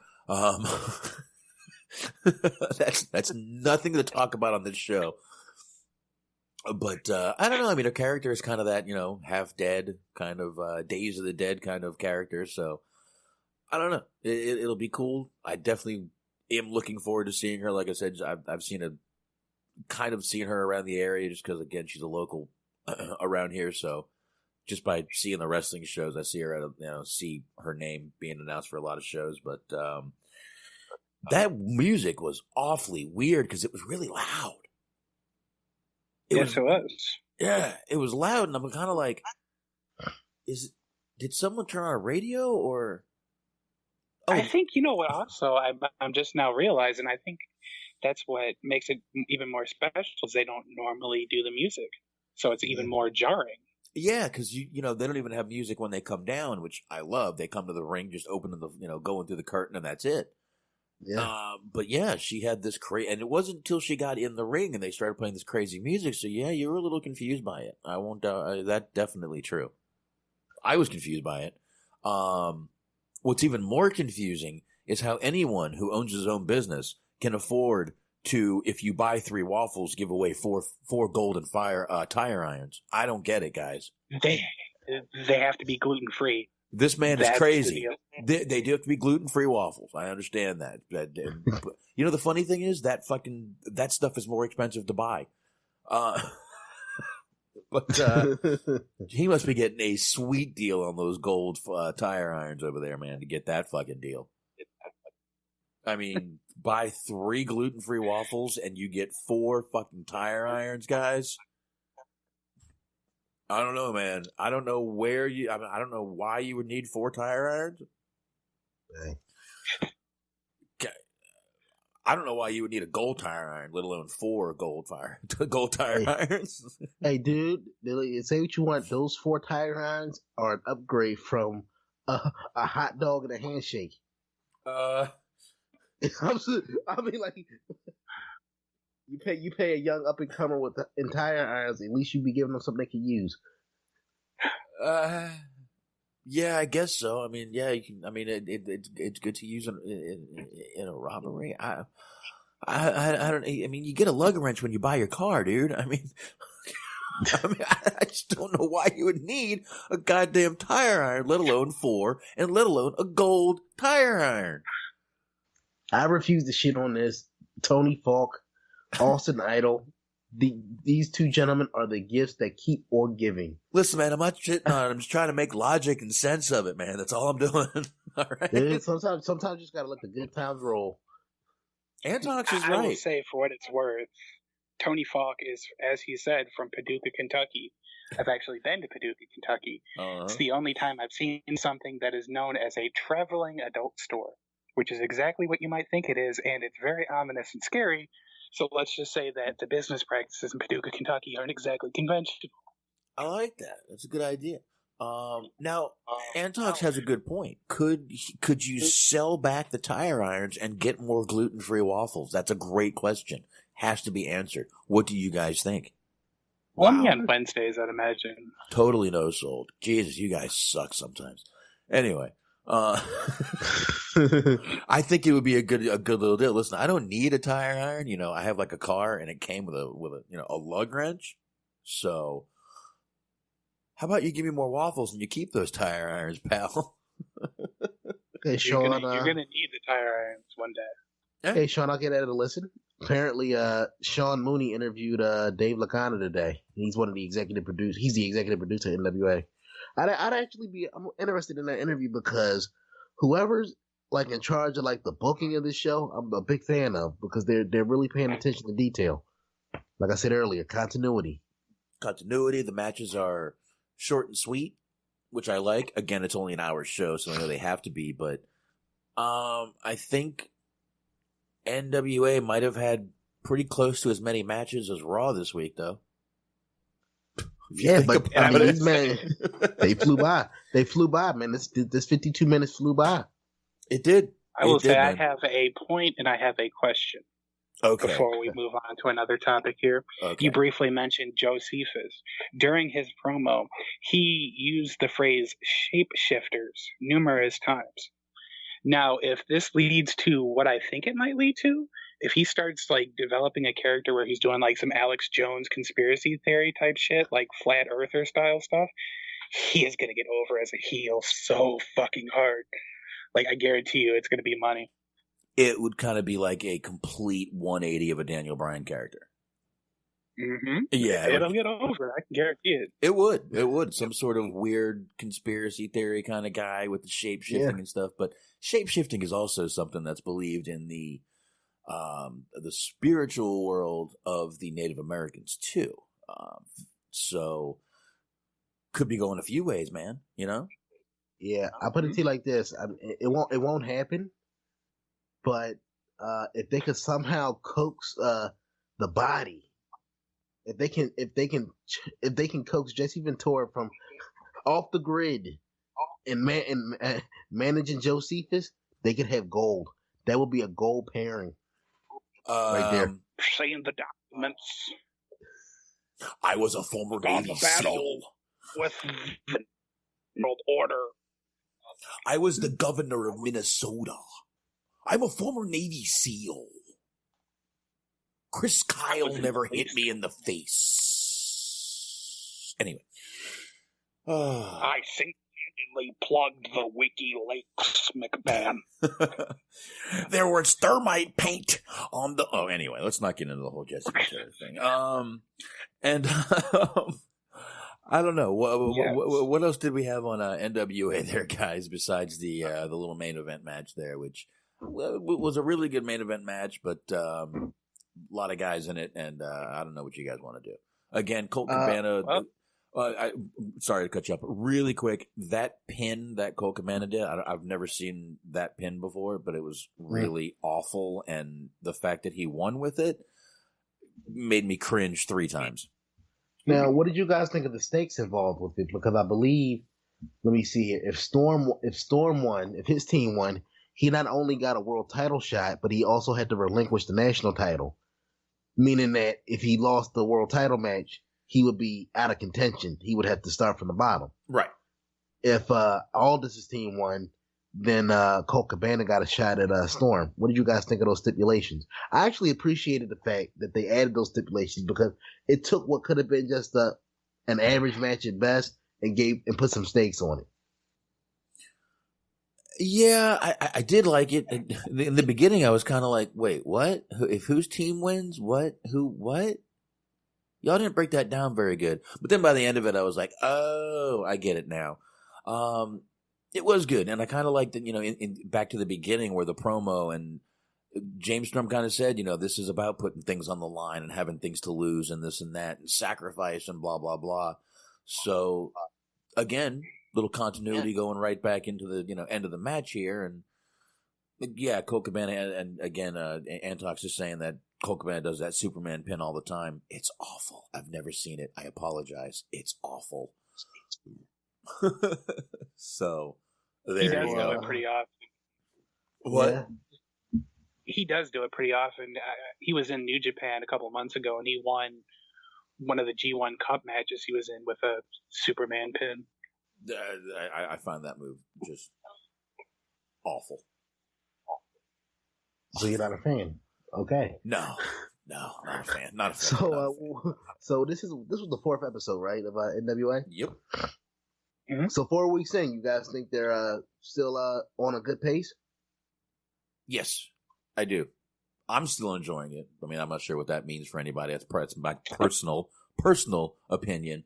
I think they're still on a good pace. Again, I mean, the social media, what I see on social media is a lot of great things for them. And again, it's not all just wrestling sites. And they've even put up some things from non-wrestling sites, saying how the show is kind of a throwback and it's a really good thing. I think they're still on a good pace, and I think they've still got a lot more. I think they still have a lot more work to do, which I think we'll see in the weeks coming.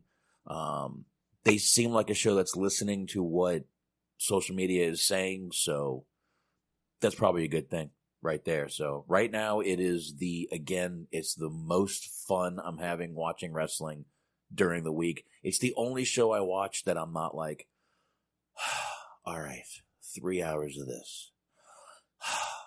2 hours. I can do it. I'm like, hell yeah, 1 hour. Let's fucking do this, baby. So, loving it, man. Loving it. Now, to kind of go back to what I was saying earlier, since we can all say that we're fans of it, I gave you an assignment last week. Uh-oh. And I don't know if you noticed, but the guy that I was talking about last week was in attendance again this week. The gentleman in the orange Santa hat. Forgot to look for him. I will admit it. He was in the very front row. Well, yeah, I wasn't looking either, but these were, they taped a lot of these, they did like a lot of, what's the word I'm looking for? They did like a lot of tapings in one shot. So I'm pretty sure he's going to be on a lot of these tapings. Is just as distracting as he's ever been. I don't know why, but there's something about a guy in all orange that bothers. Sorry you don't like him, man. I apologize. I don't. He's basically the NWA equivalent of that fucking douchebag in the green shirt that WWE shows. Fucking traitor he's going to AEW shows too, that fucking traitor. That's right. He can't be trusted. He's like the AT&T guy or the Can You Hear Me Now guy. Yeah, that fucking traitor. Jesus Christ, man. Goddamn turncoats. Mm-hmm. These hoes ain't loyal. Bastards. No loyalty anymore. Anybody that'll give him a check. Of course. That's right. Of course, I'll take a check if anybody feels like giving me one. Whatever. So, anything else on NWA Power? No, I think we powered through it. See what I did there? See that? Nice. Yeah. I'll give you that one. Good one. I think we powered through that bitch right there. Now, hopefully we can power through this Raw. Dude. Because I'll be honest, not a lot, but it's a couple of things I did want to make note of. Specifically, Humberto Carrillo. 2 weeks in a row, but the match with AJ Styles, man. If you haven't seen that match yet, go out of your way to watch that. That was a fucking banger of a match. Enjoyed the shit out of that. Yeah. What do you guys think? Yeah, I like that match too. That was a really good match. I enjoyed the shit out of that match too. Good wrestler needs to find new gear immediately. Yeah, I'm not crazy about the Power Ranger gear. Now, we skipped it last week. We forgot. We didn't mention it last week. But which match did you guys prefer more? The match with Rollins or the match with AJ? Well, for Carrillo. AJ this week. Yeah, I'm gonna agree with that. Yeah, I think this week was better. What is the ceiling for this guy? Do you think he has a future, or do you think he's just going to be fired in a few months? Ooh, that's a good question. I think he'll be all right. And yeah, he didn't have all the garb on this week, thank God. But I think he'll be all right. I do. I think he'll have a future. He hasn't. They seem to like him. Obviously, they brought him up, which I didn't expect them to bring him up as quick as they did. So they must see something in the guy. So good for him, man. I do think they're going to do something with him, though. I don't think he's going to be as lost in the shuffle as you think. Bro, they're hurting for Latino superstars. They really are, dude. Dude, let's be honest. When they lost Eddie, they never really fully filled that void. I mean, Ray filled it to a point, and then once they lost Ray, they forget about it. And they kind of devalue Ray to the point where it's just like, he's over, but it's just like, how much does he really mean in terms of that Latino demographic if he's mainly booked like shit? I mean, the last 2-3 times we've seen Ray on TV, he's got his ass handed to him. Very true. Very true. He did. But now he's got Cain Velasquez to get his back. So, we'll see. But I don't know. I'm not going to put that tag on him just yet. But I could definitely see them trying with him. They need to. And again, dude, they need as many stars as they can. So I don't know. I mean, I see him doing something with them. He may get lost in the shuffle. It tends to work out that way with most WWE guys coming up from NXT. He may get lost in the shuffle for a little while, but they'll eventually remember he's there. Be like, oh yeah, that guy. Yeah, that guy. So yeah, while we're talking about like Latin superstars or Latin stars for their demographic, can anyone explain it to me why, okay, they do shows in Mexico all the time, couple a year at least. It's a big market for them. It's a market that they want to get their hold on as tightly as they can get it. Why do they always insist on unmasking people when they sign them? It's like you already have an in. I just don't understand it. Like the only thing I can think of is like Vince feels like if there's more than one masked person, people get confused. You must humble them. To come into WWE, you must be humbled, Smark. How have you not figured this out yet? That and also, you figure like it's 365 days in a year, right? Let's just say for the sake of argument. Let's just say for the sake of argument, they do 2 shows in Mexico out of the year. And their logic is, well, we still got these bastards for another 363 days in the States. Is that going to translate? Is the mass and the Lucha Libre heritage going to translate to the States? I'm not saying that's right, because you can always educate people as to why this heritage is important, the history of the mass, and all that. Fuck, hire Mike Tenay to break this shit down. But I guess in their mind, it's just like too much work. So they rather like take the mask off. And remember, Vince is big on facial expressions. He's big on you have to sell for the camera, and people can't see your facial expressions through the mask. Yeah. I think Rey Mysterio is the exception because they make a shit ton of money off his mask. Yeah, I love facials. And he's more marketable. Yeah, facials. Yeah. Oh yeah, facials.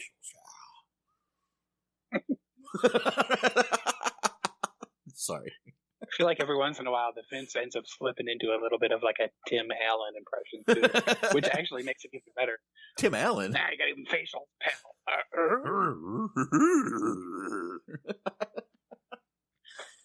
Oh God! I loved Home Improvement. Come on, man. Pamela Anderson was on that show. Hell yeah! Before all the surgery and the hepatitis, whatever she has. I enjoy that you listed plastic surgery first, as though that's the bigger problem. Well, we know. I'm not saying I still wouldn't. I'm not saying I still wouldn't go there, dude. That's all I'm saying. I'm not. Hey, Box will take all the hepatitis you want to throw at him, but a fake titty, he will not accept the fake titty in his mouth. He won't stand for it. Hey, it's okay if you go there. Just make sure you bring a couple tour guides. And I'll play Motley Crue in the background too. She's the one that gave you hepatitis. She's the one that made you feel pretty bad. Come on, Box. But in good conscience, could you really put your mouth anywhere near anything that had Tommy Lee's mouth on? It would be tough, but I probably would. Dude, to have Pamela Anderson, I think it would be okay. She's probably showered once or twice after that. Besides, anything that's been around Tommy Lee has been sufficiently stretched out, so there's more opportunity to put your mouth on. Well, there's that. But I don't know, man. She was really, you got to think back. Pamela, she was really hotter before she had all the surgery. She really was. Most women are. Yeah, she was really much better without all the fucking surgery. But anyway, that's neither here nor there. Did we start Raw yet? Yeah, we kind of getting into it. I figure we just want to get into the highlights of Raw. Yeah, I have 3 things I want to talk about on Raw. Honestly, we'll get into the main event now. When they announced that they were going to have a Falls Count Anywhere match, I immediately figured, well, it's WWE. This definitely is going to end in a no count out, right? Yeah. Right. All right. So. Or something silly. Well, this is going to be a no count out. So they announced that. We'll talk about that at the end. The one thing I do want to talk about is the Paige and Asuka and the Kabuki Warriors. Paige returned.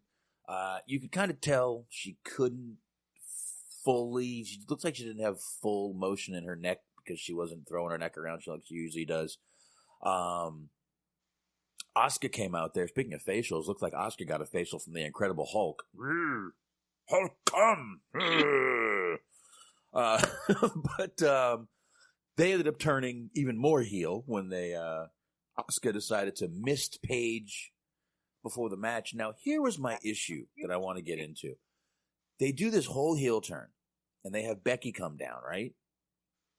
Uh-huh. Because Kairi Sane is supposed to, be up against her. So it's, Becky Sane Becky Lynch versus Kairi Sane. And instead of Asuka going in and attacking Becky and them ending the match in a DQ so no one gets hurt, they have Becky win by submission? After this whole angle with Paige where they just turned on their manager? It did not make sense to me. Anthony mentioned continuity earlier. I think this was completely by the end of the match was gone. Box, you have to grade things on WWE you have to grade WWE's continuity on a curve. On the bell curve. No. On a curve. No. You do, bro. I mean, no. Dude, no, this is the age of equality. I'm grading it the same way I grade everything else, Anthony. She's a babyface, and we know she's their top babyface on the female side. And it's just I didn't personally care for it because you try to put, the Kabuki Warrior, you get some heat on them, right? And then you take it all away. So it was 50-50 booking at its worst because whatever they gained from the Paige heel turn, from the turn on Paige, was completely washed away the minute you had Becky not only come out and beat these women on her own for several minutes, and then she turns around and beats one of them clean as a sheet in the middle of the ring. Right. Once again, 50-50 booking at its worst. But I do have to point out something. Okay. Did you read the little report that I guess allegedly Paige wanted to be put in the Oscar lock? Yes, but she's not cleared, so... Again, you could see, visually see that she did not need to be probably in there. Even when she was trying to act hurt, you could see her not moving her neck purposely. But I don't know. And again, I see Antox going that Becky's the champion. I said that, and I know that, which is why I think if Asuka came in, attacked Becky. Match ends in a DQ. There is no winner, no loser. It's just a fucking, and it would have actually been more heelish of the Kabuki Warriors to do that. I think that would have actually furthered their character, development. Whoa, 2 words WWE hasn't heard in a while. Character development, and made them better heels. Just my opinion. I may be nitpicking again, but that's my feelings on that. I just think it should have been a DQ finish with those two just attacking the shit out of Becky, beating the hell out of Becky. And listen, if it was 2-on-1 and the match got DQ'd and Becky was lying on the ground, it wouldn't have hurt Becky, not 1 minute. So yeah, plus it's one of those things where I get it. I'm kind of in line with your thinking, Box, because I feel like this is a situation where, at least for the time being, you got 2 champions. They should have been protected. Becky's your world champion. You don't necessarily want to job her out right now, which I understand. But she could have absorbed the loss. If you had to give somebody a loss, she could have absorbed the loss. It was a non-title match. Because I feel like the Kabuki Warriors, they just freshly turned heel. They got a little bit of buzz. They got a little bit of momentum. Lord knows Asuka's needed something for the past bunch of months because she's been cold as ice. They finally got some momentum behind her again. So, once again, 2 steps forward, 10 steps back with that book in there. Yeah, and again, I'm not sitting here saying this is definitely the way it should have gone. In my personal opinion, that's what I would have done. I'm fucking sitting here armchair booking. We're allowed to do that every now and then. And that's personally what I would have done. I think it would have been the smarter move to go. And Antox is saying, the feud they're going to is Asuka and Becky. That's great. So if Asuka came in from out of the ring and attacked her, that would have furthered the feud also. See, you're actually killing 2 birds with 1 stone. See how that works? Yeah. And maybe have Becky beat Carrie on the Go Home show to the Rumble. Give her a little bit of juice going into that match. Right. Yeah, and again, I see what they did. Becky is, she's the champion, she's the man. But a DQ, an attack, it would have been just fine. Maybe even more missed would have been fine. Hulk, come here! Hulk, come here! Anyway, so I guess kind of like to tie everything into, kill 2 birds with 1 stone here. Seth Rollins. Okay. And I just want to talk about him in general, and then we can just tie it into the match he had with Rowan. Where do you guys stand on Seth Rollins at this point? Do you think that a heel turn is needed ASAP? Because I don't know, man. Week by week, it just seems like the tide is totally turned on this guy. Week by week. And it's not a matter of what town they're in. Oh, they're in Philadelphia, they're in New York. I'm talking about they could be in Arkansas, Kentucky. I just feel like the tide turning on this guy. Booking, the booking and shit. I mean, he's done himself no favors with the little tirades he's gone off on social media. No. But in general, I just feel like the tide is totally turned on this guy. I think at this point, a heel turn would just be, again, I said this with Roman back in the day, transparent, and I think it would just make him more of a dick to people. I think right now, leave him as the babyface people kind of hate. I don't think a problem. Sean actually has hit the nail on the fucking head. The best thing for Seth right now, and again, I would never wish this on anyone, ever, ever, ever. Best thing for Seth would be to take some time off. He said get injured for 6 months. I'm just going to say take some time off. Let's just put it that way. Take some time off. He could use something to take some time off and come back to TV, and I think it would be good for him. And that would probably be the best thing for him. I don't think a heel turn is warranted right now for him. I think they need to tell him. I think they need to tell him to stay the fuck off of social media for a month. Yeah, I didn't listen to it yet, but WWE's podcast debuted today. Corey Graves after the bell, and so apparently he was on there, and I read like a little transcript, and the gist of it was, people are fickle, fans are fickle. A year ago, 2 years ago, they wanted me to be the guy. They wanted me to be the guy to take the title off of Brock Lesnar And then it's like once I became the guy, they hated me. They started hating on me, and it is what it is. No. He said, he basically said it hurts. It hurts when you're out there killing yourself, killing your body. And I feel like I'm one of the best to do this in our line of work. And it hurts. But you know what? Fans are fickle. It's something he said something to that effect on this podcast, which I'm probably never going to listen to. So transcripts were just fine for me. But what do you guys think of that? I have a hard time blaming all the fans, number one. You can't say, the fans are fickle. No, you're saying some stupid shit. In this day and age, in our social media times, I don't think that you just can't have that kind of bravado. We're in the age of toxic masculinity, Anthony and Smark. You guys both know this.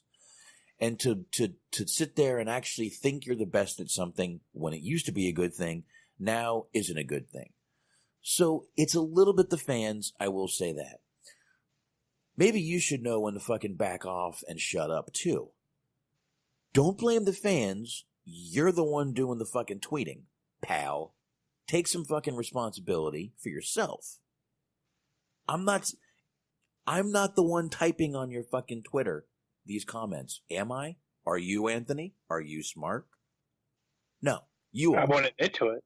No, there you go. Good idea. We'll just leave it at that. He's the one tweeting this shit. And again, I don't have much of an issue with what he says. I actually don't mind him thinking that. I think you need to think that. I think that's what a confident person should be like. He's going a little overboard at times. I will not lie. But in 2019, man, that's not seen like it used to be. That's now seen as being toxic masculinity and not good and just awful. You can't do that anymore. You just I don't know, man. I feel like this. I feel like Seth. I feel like he's starting to buckle under the pressure a little bit. And like I said, I'll cut the guy some slack from this standpoint. Say what you want about, WWE. It's all about the brand now and not the individual.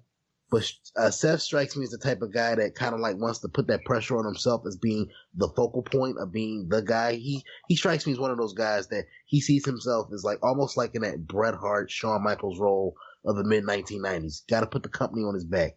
It just so happens that things are tanking with him on top. Not all his fault.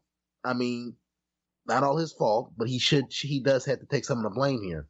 But do you think that the pressure is starting to get to him and he feels like he has to do these outbursts, not so much because he's trying to be a kiss ass, but more so he's almost trying to convince himself like, I'm not the problem here.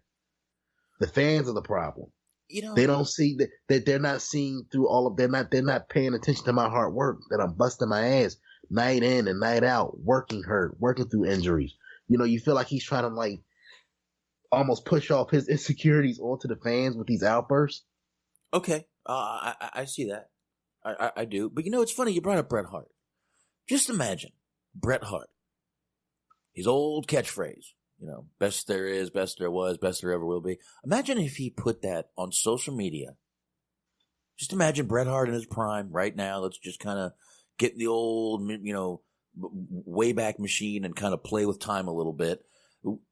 Imagine he put that on social media now. Do you think it would go over like it did back then? That's fucking good shit? Or do you think people would be like doing the exact same thing? Again, which is why I'm kind of glad you brought up Bret Hart. Do you think it would be the same outcome for a Bret Hart as it would be for Seth Rollins right now, who's basically doing almost the same thing? Honestly, no. Just because I feel like guys from that era, Shawn Michaels might have been a bad example because he cracked, but I feel like he cracked because of bad booking. He cracked because of bad booking. Like he was a natural heel, and Vince basically took everything that people liked about him and tried to squeeze him into that Hogan mold of you got to be a baby face, you got to smile, you got to come to the ring and tagging hands and kissing babies. And that was not the type of babyface that people wanted in 1996. Shawn Michaels was having incredible matches, but his booking from a character standpoint was shit because Vince was still stuck in that 80s style babyface. You come into the ring, you got to kiss the babies, got to kiss the fat broads, you got to tag hands, all of that shit that did not fit anything about Shawn Michaels in the 90s.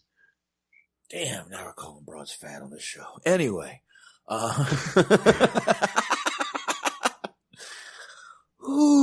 No, but I don't know. Brett seemed like a cooler cat, so I feel like he handles pressure. He would have handled the pressure a lot better than Seth did.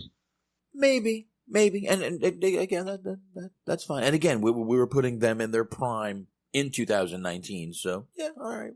What do you think, Smark? And plus, I do want to point out real quick, Brett weathered draw internationally. Maybe not so much stateside, but he did draw internationally. Box, you do have to give credit where credit's due on that. Go Canada. ahead, Smark, I'm sorry. In Canada. Yeah, in Canada, true. But I feel like there's a little bit of a difference between saying it as a catchphrase and like just openly going, well, I'm better than this guy, I'm better than that guy. Everybody else is in the minor league, so on and so. Because like you look at it, not too long ago, you had AJ coming out saying that he was the face that ran the plays. Mm-hmm. You had Punk coming out saying he was the best in the world, or any number of other iterations of wrestlers. Like I've counted probably about 800 wrestlers that have said that in the last like 10 years, but that's neither here nor there. But yeah, I mean, there's a big difference between doing it as a catchphrase and actually like calling certain people out that you're not even going to be working with anytime in the near future. I totally get that, but I'm just saying, in 2019, even that catchphrase would be considered cocky, over the top, toxically masculine. I think he might get the same sort of outcry that Seth has gotten. Now again, I will want one more time say, I do think Seth goes a little overboard. He doubles and triples and quadruples down on things he's saying, doesn't back off, doesn't apologize, which I don't think he should apologize. There's no reason to apologize for anything he's saying. Just shut the fuck up. But there is a time to shut the fuck up and maybe, Jesus Christ, shut off the phone and go to fuck to sleep. Fuck your hot wife or your hot wife to be. Yeah. Thank you, Antox. He found a quote, this gem. We got to read this one. So this is a direct quote from the Seth Rollins appearance on the WWE podcast. Mm-hmm. Kenny Omega hasn't proven himself in WWE. WWE is the top of the mountain, and I'm the guy at the top of the mountain. Man, there's a lot to digest there. Now, I'm not the biggest Omega fan, but to say that the guy, hasn't proven himself just because he hasn't worked WWE at a WrestleMania, I don't like when guys do that, dude. I really don't, man. I really think that's like a slap in the face. Just because a guy hasn't made it to WWE doesn't take away from what they've accomplished. Doesn't take away from the fact that they're a good wrestler. You could not be a fan of somebody but still acknowledge that they're good. Like, for example, you could have people that don't like Seth Rollins, but to say that the guy is a shitty wrestler would be ignorant. You know what? There's more than one mountain to climb in this world. There really is. There's a lot of mountains you can climb. I understand you're at the top of the WWE mountain, but like you just said, Anthony, that's not the end all be all to every single person out there. I understand it is to Seth, and again, I get it. That to a lot of wrestlers, WWE is the end all be all, the king of the crop. This is where a lot of people want to go. Then you have just as many wrestlers out there on the indie scene, on the the New Japans, the all the other the GCWs, everywhere else that are doing good, that are climbing their own mountain. Yeah. Maybe they'll make it to WWE one day. Maybe they won't.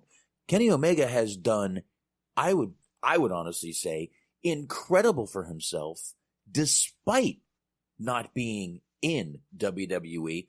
I would say he's pretty much just as popular as any WWE star out there, without being in WWE. Go ahead, Anthony. I'm done. No, that's smart. I was going to say he should be lucky that Omega's kind of a bit of a humble guy, Because honestly, I feel like the best way to shut him up would be if he just posted like how much the contract they offered him was for. Just be like, yeah, how much are you making though? Yeah. Because they were throwing a fucking Brinks truck at that guy. He turned them down. It's not like he was knocking on their door. That's the rumors, and maybe he knows something we don't, and he's prodding at that. But again, Kenny Omega and again, we're a tight knit group of wrestling fans, so all of us know who Kenny Omega is. I knew who Kenny Omega was. I don't even watch New Japan. I knew who Kenny Omega was, though. His name is all over the fucking wrestling world. So to sit there and say, again, there's a lot of mountains in this world to climb. There's not just one. Maybe in the wrestling world you think there's only one, but everyone has their own mountain, Seth. And like you said, Vince makes sure that everybody is humble that comes on from elsewhere. Yep. But if you're bringing in people from New Japan, if you're bringing in people from Mexico and from all over and all these different promotions, is shitting on where they worked really that good of an idea? Like, yeah, we just brought on this nobody from this company that doesn't matter. Yeah, and you know what? Gee, fucking how exciting is that? Yeah, exactly. And you know what? Could you imagine what a WWE would do with a Kenny Omega? Oh. And believe it or not, and here's the trippy thing. You both guys brought up that they fucking loaded up the Brinks trucks to try to get this guy to come in. It was not that well, it's been like over a decade, but WWE had this guy under contract. Yeah. So that had to be sweet revenge on his part that had to turn after they basically deemed him not good enough initially when he was in their developmental territory. I think it was a Deep South. And basically once they deemed him not good enough for that, all of those years later, they offering the same guy that they didn't think was worth a damn a shit ton of money to come in and help bail them out of their latest crises because they need more star power. So you can't tell me they didn't kind of play into his decision making. Like, do I want to go over here with my friends and make good money, or do I want to go back to the company who put me through a lot of shit and didn't think I was going to be anything in this business? Oh, I just read Weeb's comment. Kenny Blowmega. WWE was Kenny Blowmega for a while. They were. I totally missed your question, Anthony. What was your question again? I apologize. It wasn't even a question so much as just a general statement. Oh, good. I missed it. I was laughing at the Weebs thing. That was funny as hell. Sorry. No. I mean, basically, do you guys think that he looked at it as sweet revenge, turning WWE down after he was there initially in the developmental league, and then all those years later they said, "Oh, I guess this kid did have something. Man, let's offer him a bunch of money. Nah, I'm cool. I'm going to go over here with my friends." Oh, I'm sure it felt good to him. I'm sure he felt good doing that. And I'm sure it felt even better to him knowing that he had something to go to without worrying about, anything else, that he was still going to have some income coming in. So, and like I said, man, I think this guy has done pretty fucking well for himself. Despite never going to WWE, the so-called king of the fucking mountain. And again, I'm not sitting here saying AEW is the king of the fucking mountain right now at all. I'm not saying that. But, he's on something on the ground floor. He's on something he believes in. He's on something that he's got a piece of, obviously. So, and he can do his own shit. And he can do his own thing and still be him because that's who they want him to be. Dude, I would say, if you made a list of pros and cons, I would say the pros are much better for him outside of WWE than inside of WWE. And plus, he strikes me as a guy that's real big on creativity. As a matter of fact, I feel like that's one of the reasons why he chose AEW over WWE, because he basically said he doesn't want to have his creativity stifled. Because good goddamn well, if he were to go to WWE, he wouldn't be doing a video game entrance and shit. He wouldn't have these long, elaborate entrances, especially at a WrestleMania, especially with Triple H still breathing in and out. There's no way in the world Triple H is going like Kenny Omega trump his entrance. No fucking way. So it would have been, I would have gave it 6 months before he just felt like another guy on the card. Nope. So I think in the long run he made the right decision for him and his career longevity. Yeah. Yeah, absolutely, and you know, I'm liking him in AEW right now. He's doing great stuff over there, so I think he made a good decision and good shit, man. It's good to see, you know, again, man. It's good to see a guy. A lot of those guys have been in WWE or they're very newer guys, so it's good to see a guy that never went to WWE again, man. Still doing really good for himself. Trust me, I'm sure Kenny Omega's not worrying where his next fucking meal is coming from. You know what I mean? Yeah. Right. Yeah. So, I don't know. I think enough on that. Did we talk about the main event yet, or I mean, are we going right to divorce court? Should we just go right to divorce court? And I mean, can anybody think of anything else that popped out at Raw? No. Oh, what did you think about the goofy ending to Rollins and Rowan with the forklift? With the forklift, once again, a forklift. Well, they kept Rowan strong because, you know, I guess they didn't want to beat him clean. But my God, bro, that was by the way, that's kind of brutal. By the way, that's kind of, as someone who drives a forklift, that's a risky thing to do because literally the hydraulics go on that thing at that time. You're gonna crush that motherfucker. I don't care if it's off or not. Hydraulics go, they go. I wouldn't. So I could have pre-taped it and just paused it and just had. I don't know, but I'm gonna tell you something right now. Maybe. I'm gonna tell you something. I would never let anyone do that shit to me, dude. No. I drive a forklift and I've seen shit go wrong at the weirdest times. I would never let anyone do that shit to me. Sorry. Come on, dog. Dog, this is WWE. You know they rehearsed the fuck out of that segment. Maybe. And if there was some sort of safety in place, I get it. But those forks, there is no safety. There is no stop. There is no anything. So I don't know. But I didn't like that, dude. I just, again, we're trying to make Seth Rollins this big burly badass when the big burly badass was underneath the fucking pallet. You know, I can't buy Seth as this badass, dude. I just can't do it. That's a hard pill for me to swallow, Anthony. I mean, I get it. I mean, I guess we'll see with Crown Jewel, but I as a match, I enjoyed it. But that ending with the forklift was ridiculous. Speaking of small things, real quick about Raw that jumped out, a little bit of social media shade. There was a segment where the Viking Warriors destroyed two people that were supposed to be Cubs because they were in St. Louis. St. Louis Cardinals rival the Chicago Cubs. Anywho, the Cubs Twitter account, the official Twitter account, saw this GIF of the Viking Warriors trashing these two Cubs players, and they wrote back, "It's okay, we like AEW better anyway." And I was like, wow, that's some nice shade. Damn. That's a harsh one. Do the Cubs guys and Wendy's have the same guy running their Twitter? Well, I mean, I will say that the Cubs and Punk have worked together before, so I wouldn't be surprised if he was secretly just, typing that shit out. Maybe, and I'll tell you that whoever's running Wendy's Twitter is a witty motherfucker. I'll tell you that. Oh, for sure. That is a witty son of a bitch right there, and a wrestling fan, obviously. But yeah, that match was what it was. I didn't like the finish. It was a decent match throughout, but seriously, was expecting it to end in a countout. Anyway, let's get to this divorce court, and then we're gonna get to let's get to the big news, and then we'll see if we have anything else to get to after that. Excuse me. All right, divorce court. Divorce court. I don't even know where to start. Jerry Lawler was hosting the divorce court.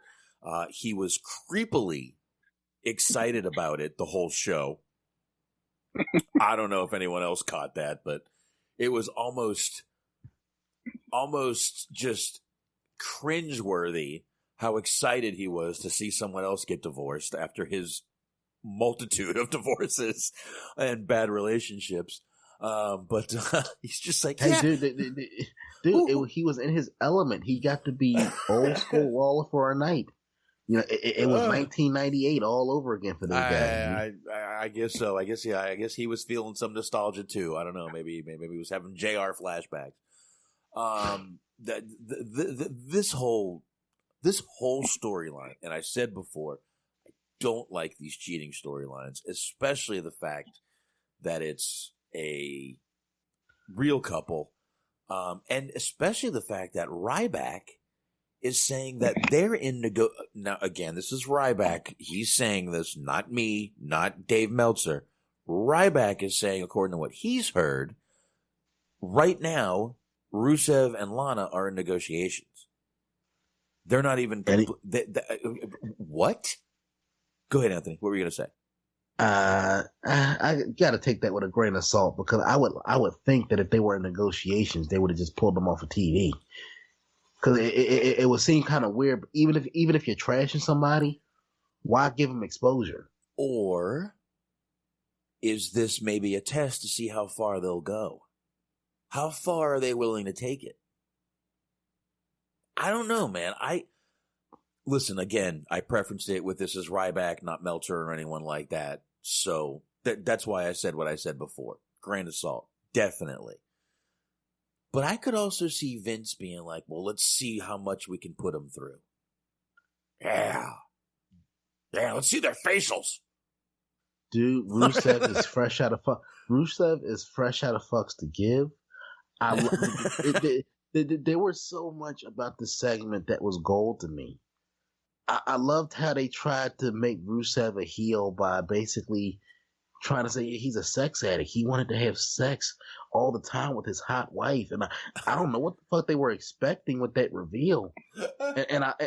Look, there's a lot to say and dissect about this segment, but the best part to me was Rusev's facial reaction. It's like would you thought this was gonna turn me heel? It's like he was waiting for the pop. Yeah, facials. Yeah, facials. And which is weird because if you ever watch them on Total Divas, if they always wanted to they never would have been able to be on Total Divas if that was the case. But Jesus, looks like it's funny because if you look at Lana's Instagram, it looks like she's the one that's pretty much naked all the time. So. No, but and look, Box, can we both agree? And I'll throw you into this too, Smark.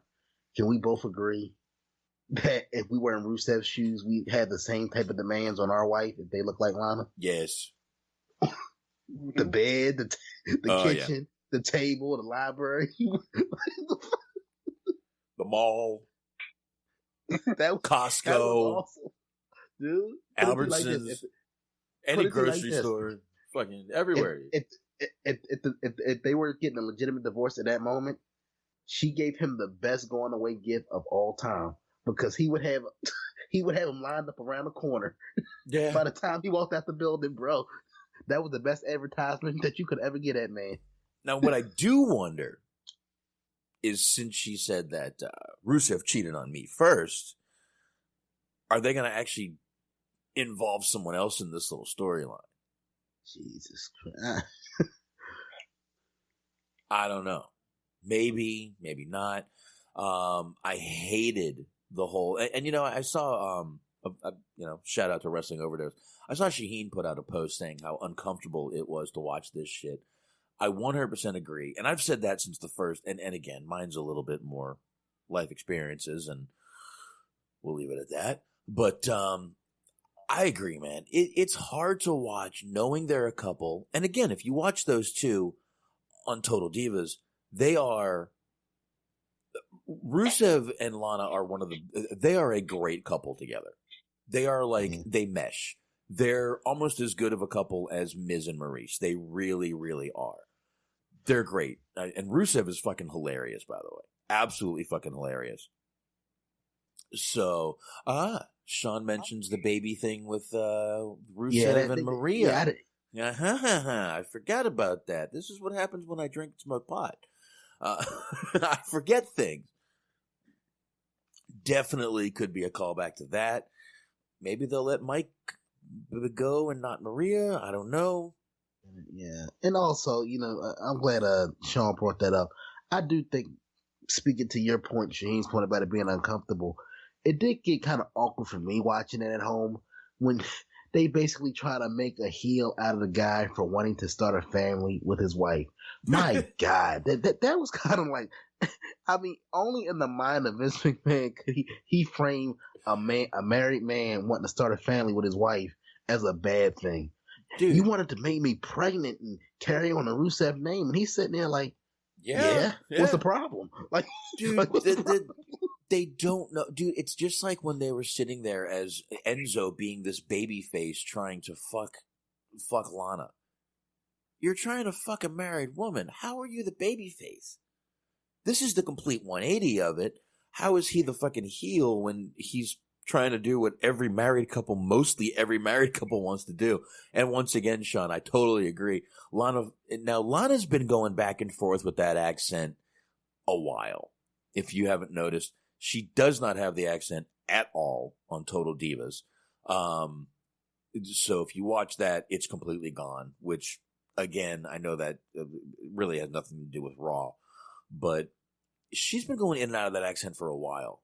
So I think it's time to get rid of it. Maybe she can say, I don't know, maybe Lashley, screwed it out of her or something. Really, yeah. But now she's just gone back to her regular accent, which I think is fine, dude. Let her go back to it. It shouldn't be a fucking problem.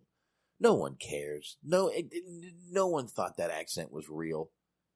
Meanwhile, a lot of people think that what's the words she's saying in Russian are fake, but she did live in Russia till she was 17 years old, so I think she knows the language. That's all I'm saying. I believe she would probably know the language after 17 years of living there. Anyway, that's neither here nor there. But, dude, the ending where they're just standing over Rusev and making that, it's cringe, dude. And it's not even like good, like, oh man, that's fucking awesome. No, it's like, this is just not good TV, not a good storyline. Do you know how many, hate to say this, but you know how many guys that are sitting there that have been cheated on that are just going, fuck both of these motherfuckers. I don't even want to watch this shit, and probably turn it off now. Yeah, and I'll give credit where it's due. I was actually pleasantly surprised. I was pleasantly surprised that they allowed Rusev to get as much offense on Lashley as they did. I'm thinking like he's going to get one or two punches and then he's going to get laid out. Yeah. So, and I'm looking at the reviews. So apparently this is probably one of the best segments on Raw in terms of ratings. And also, I guess it got some solid YouTube views. So people are digging it. I guess they're digging like the car crash aspect of it. But while I can pick out moments that I think are funny, it is, like you said, it is uncomfortable because we're dealing with a real couple.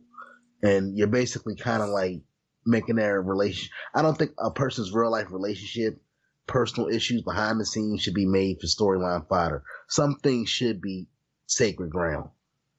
Yeah. And just to get your jollies off on these people. Like, look, whether they sign, whether they stay, whether they go, just fucking let these people be. If they want to go, just let them fucking go. That's where I stand with it at this point. If you're honestly not, I understand the logic of you don't want to give people away to the competition, whether it be AEW or Ring of Honor or Ring of Honor. That's funny. New Japan. Let's stick with the major ones, New Japan or AEW. There you go. If you honestly aren't going to do anything of note with these people, let them go.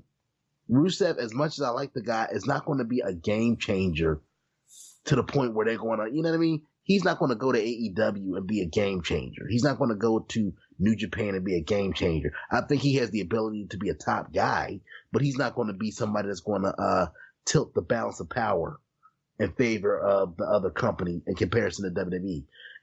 That's what I don't like. Some of these people, it's time to cut the fat. If people don't want to be there, or if you don't feel like they have anything to offer the company, let these people go. Rusev has been treading water now for how many years? Lana's been treading water now for how many years? It's time to either, shit or get off the pot, as they say. Yeah. What about you, Smark? What do you got to say about all of this nonsense from divorce court? Awesome. I totally agree with Smark there. I think he has a really good point.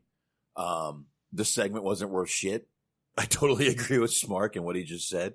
I think Smark walked away. Oh, hey, look, he's back. Smark, to your point, what were you saying? Yes, I felt like I made a pretty good point. Best point I made all night.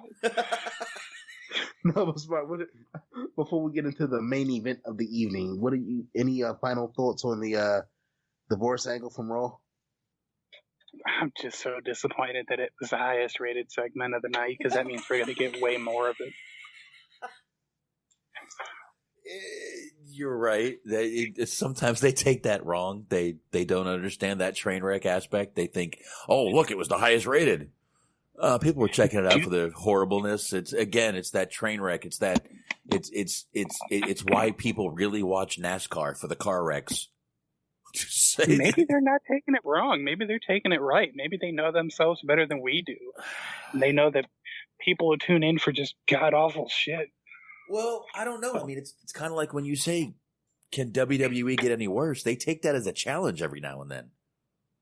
Mm-hmm. They do. So you never know how they're taking anything. Yeah. So awful segment. Awful storyline. I really wish it was over. I hope it ends soon. I hope Rusev comes out good. And if what Ryback says is true, once again, I want to, kind of just emphasize the if on that, and they are negotiating, I hope this storyline gets them double whatever they were expecting. How's that sound? Because this is horrible to do to a couple. But I don't know, man. I could see, you got to remember Vince, how petty and sneaky and tricky he is. I could see him testing like this. Let's see how far we can push him. Let's see how far they're willing to go. Are they really willing to do these characters, and are we going to pay them? I mean, word is that they're giving people these 5-year contracts for ridiculous amounts of money not to go to AEW. Wow. So maybe they're trying to find out, are they worth it? I mean, I read an article last week, which I completely laughed at. It was a Ringside News article saying that, major WWE cuts are coming up. So, I don't know, man. If, again, this is all kind of going back to if Ryback said was true. So that's kind of what I'm basing it off of. And if you guys believe in karma, so Monday's WWE Raw, since, everybody's on a ratings kick, Monday's Raw scored a 1.53 rating, down from the 1.63 rating that the show drew the week before. So this was the lowest rating of the year for Raw. Wow. 1.6. That Jesus Christ. Yeah. And Friday we will get into SmackDown losing. And again, I know they were on FS1 this week, but less than 1 million people tuned into Raw this week, or on SmackDown last week. Yeah, Raw. Yeah, 880,000 tuned into SmackDown last week. Yeah. We'll get into that Friday. Much more on Friday. Yeah. Thank God. And now, for what it's worth, too, there was no World Series game that night. And the Monday Night Football game was the Steelers and Dolphins, who have combined for a total of 2 wins in 8 weeks. And they plugged the shit out of that. Now, I do want to say, I want that. I'm going to tell you right now. I think that's pretty much your fucking hardcore live audience is that. I think everyone else sets their DVR, and that's part of what you're getting. Some people leave their TV on when their DVR is recording. So, and if you're recording 2 shows, sometimes it flips to one of the shows you're watching. Yeah. I got a feeling that's part of because this wouldn't have recorded. So to me, and again, I could be completely wrong. This is completely my opinion. I think this tells you who watches live, who DVRs it and watches it when they want. And this also doesn't include Hulu, which, if you missed it and you got Hulu for that, whatever, $7.99, $11.99, I forget what it even is a month anymore. If you got Hulu, you can watch this show. Not a problem. No big deal. So, and let's face it, there's 20,000 other places you can fucking download it from if you know what you're doing. So, Yeah. But I think 800 on that is probably right around their hardcore audience. But again, we'll get deeper into that on Friday. I got nothing else on Raw. If you guys want to get into the main thing, then you know what, dude? If we have time for Crown Jewel, we'll do it. If not, I don't care to even do predictions. I'll be 100% honest with you. I really don't care. Yeah. Let's get into the main event. Then we'll see how we're feeling. We'll do. Put it to you like this: we'll do quickie predictions. Who do you think next? Okay, who do you think next? But we gotta dedicate some time to this Jordan Myles, aka ACH, aka what the fuck, dude? you had us with the T-shirt and then you went and fucked it all up. All right. So I've got as much as I could get on this Jordan Myles thing. Let's just do it. What we should do. Let's start where it started. It all started with a tweet that came out on was it Saturday or Sunday? Someone or was it Monday? It was Sunday, wasn't it? It was this way. I want to say it was Monday. Was it Monday? Yeah, Monday sounds right to me too, I think. All right. Jordan Myles, formerly ACH, put out a tweet. And by the way, at GoGo Miles, if you do want to follow this man on Twitter to keep up with this whole situation. This is how it started. Started with a tweet from him, Jordan Myles. He says, "I will keep posting this till my voice is heard. I'm not sorry for anything I say or do. Representation is important. If this is at Vince McMahon and at Triple H vision, quotes, of me, then it is a slap in the face to every African-American performer, fan, and supporter." Now, let's get into exactly what the shirt is. Now, Anthony, the shirt is a black shirt. It's shown as a black shirt in this picture. It has Jordan Myles in it. And a big-ass smile. Now, I do want to admit something. I didn't know much about this character, this Jordan Myles. So what I did is I Googled it. And I hit images. The first 3 images that pull up are him cheesing like a motherfucker. With this big, toothy grin on his face. And I got to admit, when I see this shirt, I see Jordan Myles. To me, I put an S on it. Jordan Smiles. That's kind of what I thought of as soon as I saw the pictures.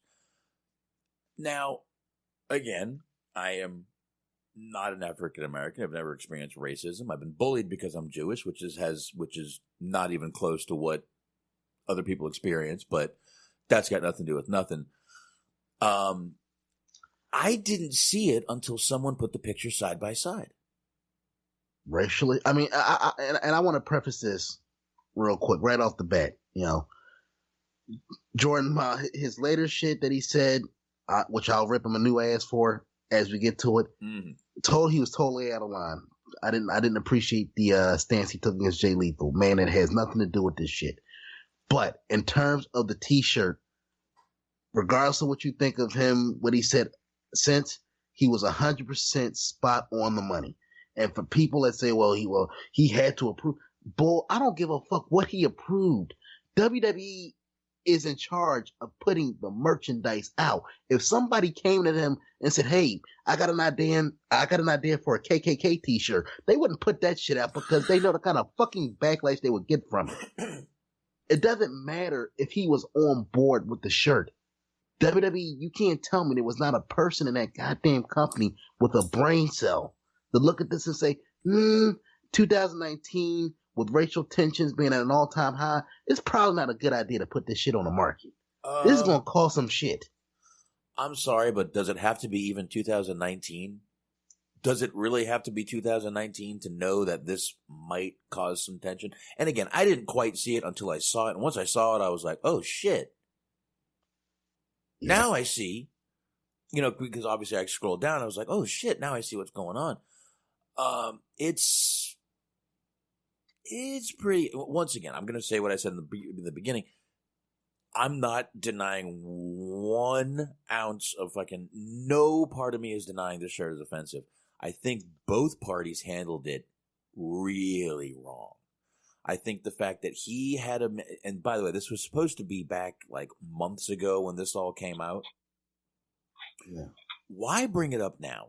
And again, I am not, never in this conversation am I saying this shirt is not offensive to a lot of people. A lot of fucking people. Black, white, everybody's pissed off about this. Right. Now, but this was handled wrong on, I believe, his part. And WWE, for doing what they did and basically putting all the blame on Jordan Myles. Yep, and they basically got him out here twisting in the ring like, oh, look at this crazy black man, gentleman over here going crazy. Sorry, I had to. You can say it, Anthony. You can say it. It's fine for you. It's not for me or for Smark over there. No, I like to have fun on this show, but I like to also keep it a little bit dignified and classy. That's fine, but if you want to let it roll, let it roll. But my point is this, because if you remember, it came out that he said, they showed me that design with different backgrounds, a gray background, a white background. If I'm WWE, if everything's on the up and up, show him all the backgrounds, including the black one. Now, who's to say that when he saw the original layout, the original design, he didn't go to somebody quietly behind the scenes like, I'm really not feeling that. And WWE being WWE said, okay, we'll take it under advisement. Meanwhile, they're like, fuck this guy. They put it out there on the market thinking like this guy's not going to do shit because his and I tend to believe it went that way because of the anger of that tweet. Right. That to me came across like somebody that was holding some shit in. Like I tried to go about this the right way. I'm being ignored. Nobody's paying attention to me. So I'm going to tag.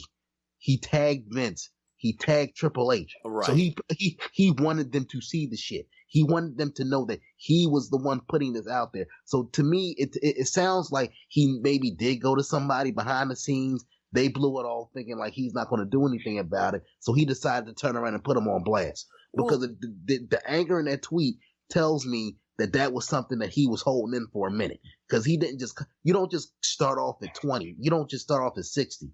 Right. You have to build up to that point. Right, yeah, and according to WWE, he did shoot it down. He did go to someone and say, this is bullshit, I don't want this.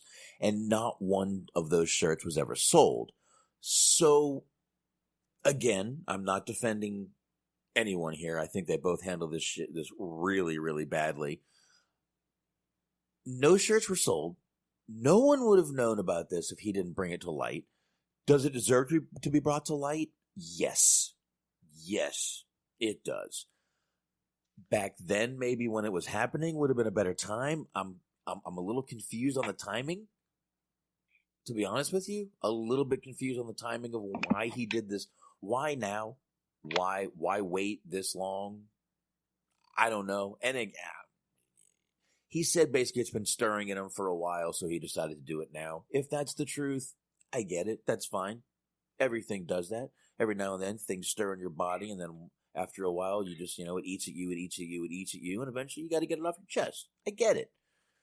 Social media, the place to do that, is, and on the opposite side to WWE, do you need to go to social media to fucking basically throw it back on the guy and say this isn't our fault, it's his? Again, handled wrong on both sides. But again, no shirt was ever sold, which is good. And I'm trying to think what else we got here. Let me go back to this other tweet here. Now, there was another guy who actually who said he wanted this shirt. I am a real American. Okay, let's do this. So one person replied to him, why do they even bother? And Jordan Myles continued, he put, because they are blind and stuck in their ways. They don't see the disrespect in producing a design that screams racism against African Americans. They have been blinded for years. They need a reprogramming because they are ignorant. I really hate that word, reprogramming. It's kind of Hitlerish. Anyway, That's neither here nor there. Anyway, right after that, a guy tweeted, like 3 hours later, a gentleman named Apex the Great Ape, a African-American gentleman himself, I want one. And Jordan Myles said, your first name must be Tom then. I think he meant his last name. First name Uncle, last name Tom. I think that's what he meant. Again, not the greatest thing to be name calling either. Pretty sad. I could see someone wanting this, though, just as a keepsake, a souvenir, if you will. Now, Jordan Myles did even say, Anthony and Smark both, he said, when I originally saw the design, I was uncomfortable. Rather than addressing the issue, I decided to counteroffer with another. Baker Landon lied to my face. He said Triple H wanted this design, so my hands were tied. I spoke at Triple H in person, and his impression was that I approved. Now, he also put after that, the whole WWE system is a fraud. They created this system where you can't trust anyone, you grow cold, and you grow apart from what you love the most. The fact that Hulk Hogan is still employed after giving the locker room an apology for being caught says enough. I'm not going to say I disagree with some of that statement, especially the last part. Please, Box, please tell me you have, because the two people that made the most sense throughout this entire process, Booker T, who ironically enough doesn't always make the most sense on commentary, and Titus O'Neil. I was actually about to go into Titus O'Neil's tweet right now, Anthony. Titus had to jump in here, and obviously I don't blame him. You think Vince put him up to it? No, I don't. Because I think Vince would have had him back the shirt if he didn't. He said at Go-Go Miles, I am 100% in agreement that the shirt is very distasteful. That being said, bringing others into this to vent your frustrations or issues that have nothing to do with WWE or the shirt is also very distasteful. If it's for the culture, don't attack those in it. Now, he was referring to two things there which we haven't gotten to yet. Referring to number one, the fact that he threw Jay Lethal under the bus and called him an Uncle Tom, which I don't know if I knew ACH and Jay Lethal had heat. If they didn't have heat, I bet they do now. I would assume they do. Yeah. And he also asked people, the reason the hashtag for the culture came out is because he was asking people on Twitter to change their pictures to black and white for the culture, basically saying we're still in the black and white days of racism. So, both two things we forgot to mention definitely has to be mentioned for the reason for this tweet. Now, the Jay Lethal thing. What the fuck, dude? Out of fucking line on that. Like I said, Jay Lethal, to the best of my knowledge, Jay Lethal is like one of those guys in wrestling that you never hear a negative thing about. Right. Like ever. Outside of that Taylor Hendricks bullshit, which this happened during the Me Too era, the Me Too movement, where every woman and their mama was jumping on any type of accusation. The fact that no other woman bid on that says all that needs to be said about that situation. And look how fast that shit died a death. People still talk about Jay Lethal. People don't say a damn thing about Taylor Hendricks. So I think he's been vindicated in that situation. Beyond that, you never hear a negative thing about the man. To educate people on that Uncle Tom phrase, that is a fucking low class insult to a black person. Right. Because you're basically implying that any measure of success that they have in life is hinged upon being subservient to the white man. Right. That's basically what you're saying. That no type of work ethic, nothing on their part that makes them special, that makes them stand out. It's because they basically kiss ass and suck up to the white man. So that's why a lot of people are losing their shit about calling this dude Uncle Tom. You're basically implying that he isn't deserving of his spot, which is horse shit. Yeah. I mean, the only critical thing I can say of Jay Lethal at this point is, how the fuck is he still in Ring of Honor? Yeah. But beyond that, you'd be hard pressed to find a negative thing. I met the man. I want to say it was at WrestleMania 30. Talked to the man for all of like 45 seconds to a minute, and he was a nice guy. In that brief interaction that I had with him, so I don't have anything negative to say about the man. And just as a fan, do you think he's deserving of the spot? Guy's been in the business for almost 20 years. Yeah, I personally do. And Antox was saying that ACH was saying that Jay Lethal never stuck up for those like him, which, come on. Cedric Alexander, Caprice Coleman, while he was in ROH. Maybe he didn't like you. ACH is, if I'm not mistaken, isn't he known to have a little bit of a hard to work with attitude? On the Pretty much. Yeah. Okay. I just didn't want to throw him under the bus if I wasn't right. And I mean, the Uncle Tom comment, that's basically saying you turned on your whole race. Yeah, that's an insult to any race. Absolutely. Absolutely. Anybody, any race or even tell someone they turned on their religion, you might get your fucking ass kicked for it. I mean, there's a lot of things. You don't tell anyone that they turned on anything. You know, people have beliefs in this world, and if they're strong enough, they'll fucking hit you for it.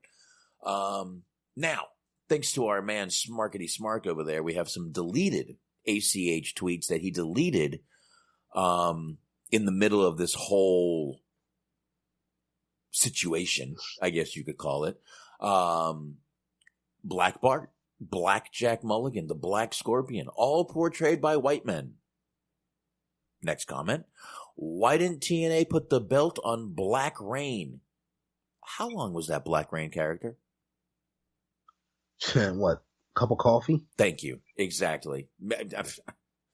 I'm not even sure he got to put sugar in the fucking coffee. That's how long he was there. I mean, why did WWE make Seth Rollins change his name? What's wrong with Tyler Black? I don't know, ACH. What's wrong with Aleister Black? Anyway, I'm sorry. I didn't mean to pay it like that. Why did Halle Berry have to let a white man pop her to get an Oscar? Why did Denzel have to be crooked before he took it? Why is Jadakiss as hard as it gets? I know, God, that'll never get old. The last two comments I actually agree on. Which one? Halle Berry and Denzel. I actually agree with those two. The other ones, yeah. What? Jesus Christ. And by the way, the next day we got a long apology from ACH on this. Way down. We got a big, long apology. Worked hard, blah, blah, blah. Hustled, worked hard, didn't mean to do this. But then he also hashtagged for the culture again. So apology is whatever you want to call it. Now, we do have a little bit of Booker T addressing some of the situation here. I was going to read it, but Anthony gave me, I'm not going to play the whole 6 minute and 45 seconds. But let's go ahead and play a little bit of it here. We can hear a little bit of what Booker T has to say. I do have his transcript of it, so what we don't get to, I will go ahead and read out here. Let me get some volume for you guys. Here we go. All right, play, motherfucker. Play. It's playing, but it's not sounding. The burning. Okay. Little intro here, guys, for them. Yeah, let's go to Twitter.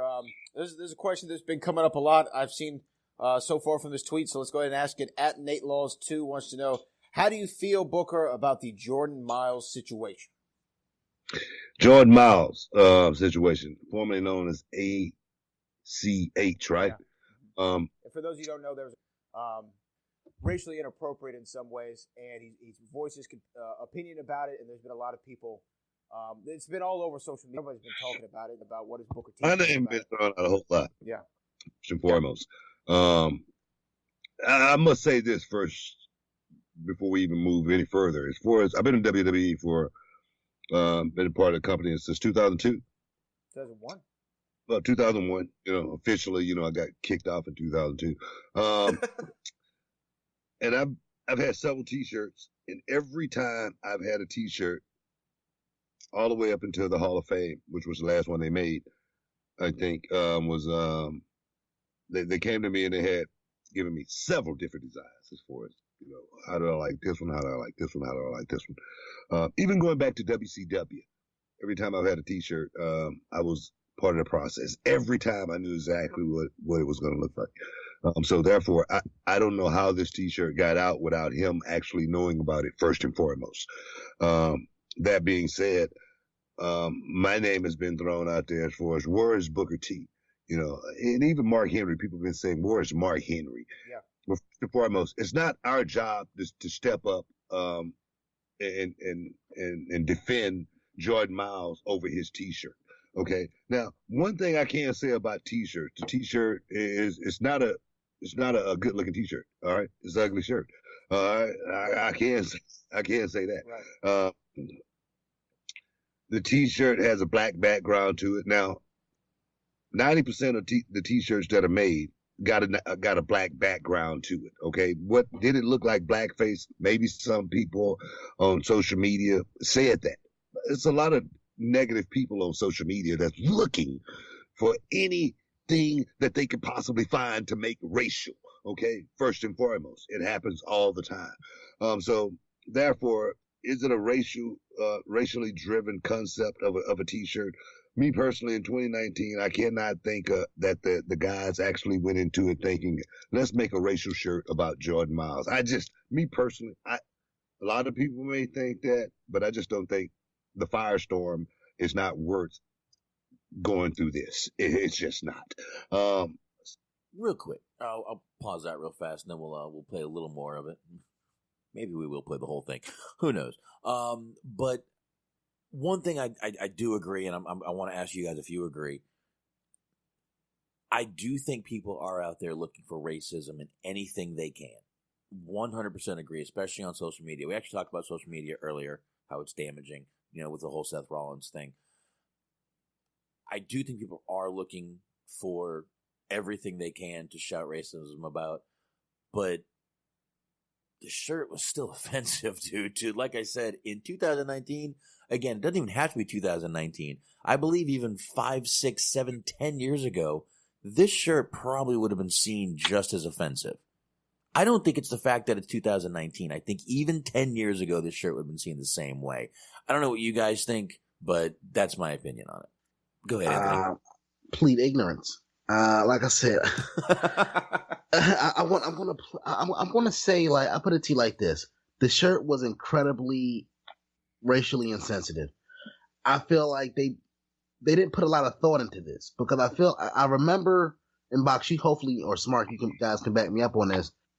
Didn't a few months ago they basically, in the lead up to the NXT debuting on USA, rush out a bunch of designs for everybody on the roster and just kind of like basically assign shirts to people?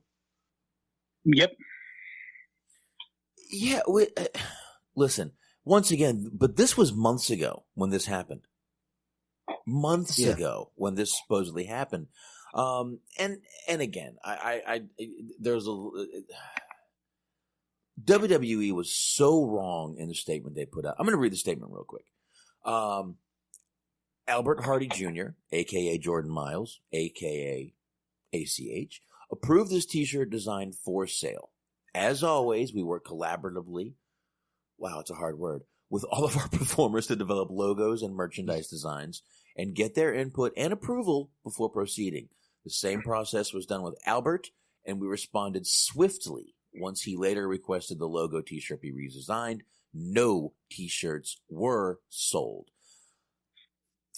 First of all, the fact that they were using his first name, his real, legit, first name, as we say, shows they were pissed.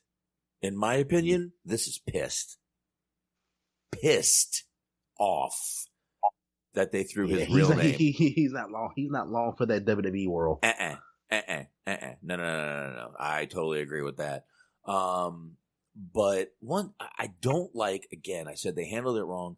I don't like the fact that they threw it back on him.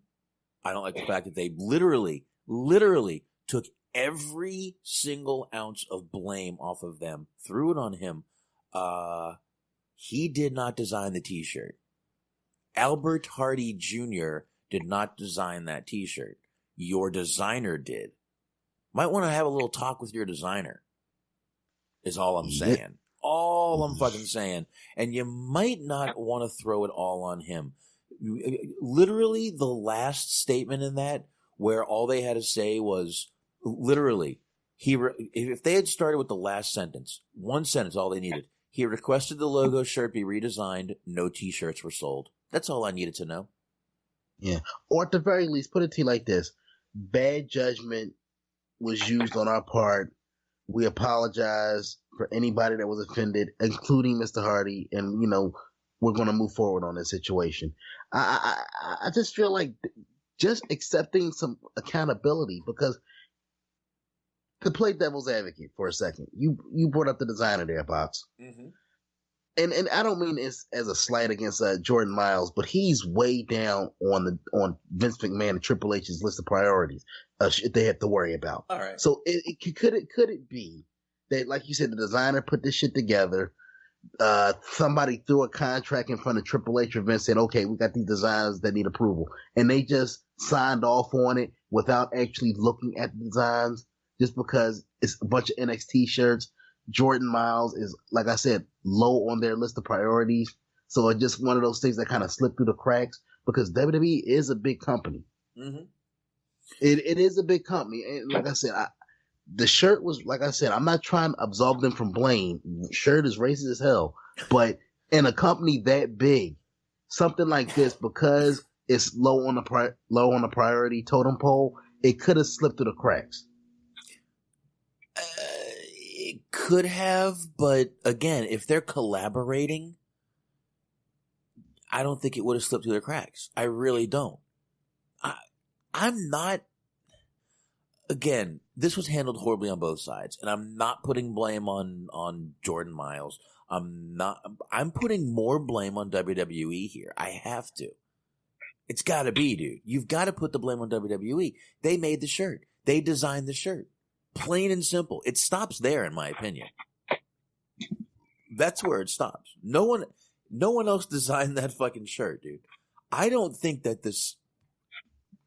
again, if they're collaborating with people, if they're walking, Booker T said every fucking shirt he's done, even in WCW, and WCW was not known as the most, very good company run, out of any of them.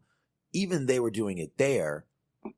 If a WCW can keep track of going to their guys, I think a WWE would have people to do this. So I can't see it, dude. I'm putting most of this on WWE. The only thing I will put on ACH or Jordan Myles, you didn't need to put it on social media, and the timing is odd.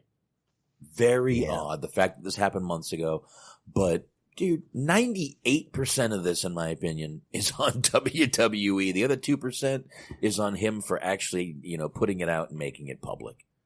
And that's really where I'm at. I don't know what you guys think about that, but I don't know. Anthony, what do you think, since you brought up the devil's advocate, which I'm surprised you brought up the devil's advocate? I'm trying to look at this from all angles. But as far as what you said, I kind of tend to, I agree with your point, just because of the fact that regardless of whose idea the shirt was, even if Jordan Myles was 100% on board with it, WWE still had to release it. They still had to put it out on the open market. They could have ixnayed the whole thing by just saying, you know what, yeah, this is not a good look for us, so we're going to need you to come up with a new design. Well, none of these shirts were sold. They never went out to market. They never did. These shirts have not been sold. No one would have known about this if Jordan Myles didn't put this public. No one. Now, let me ask you, do you think that part of why he took it public is because he hasn't been featured? Like I said, before USA, I'll be honest, I wasn't keeping up with NXT, so I'm not sure how many times he was on the network version of NXT pre-USA, but he hasn't been featured on the USA show since. Mm-hmm. So do you think this was him kind of like feeling some type of way of maybe not being as featured? And this is his way to kind of like maybe lobby to get some shit way to go about it. But the timing of everything just seems kind of weird. I'll tell you right now, every podcast I've listened to has been talking about this. So in one way, he got what he wanted. In another way, WWE does not like this kind of press. You can sit there and say, well, any press is good press. Not in 2019 and not a racial issue. Sorry, it's not. This is not the fucking atmosphere to be having this sort of issue. And this is not going to help the guy get back on TV. Yes, people are talking about it, but This is not where you want to be.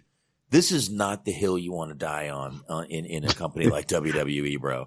Yeah, and it doesn't help this guy's cause that we're just coming off of. We're not too far removed from Leo Rush, not necessarily making racial accusations, but basically implying that I'm a grown man. Y'all not gonna treat me like a slave.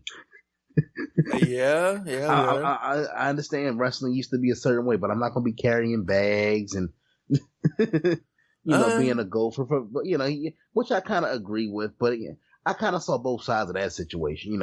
Young guy in the business, you got to pay your dues, but at the same time, it shouldn't be humiliating to the point of carrying bags and bringing people water. No, fuck that.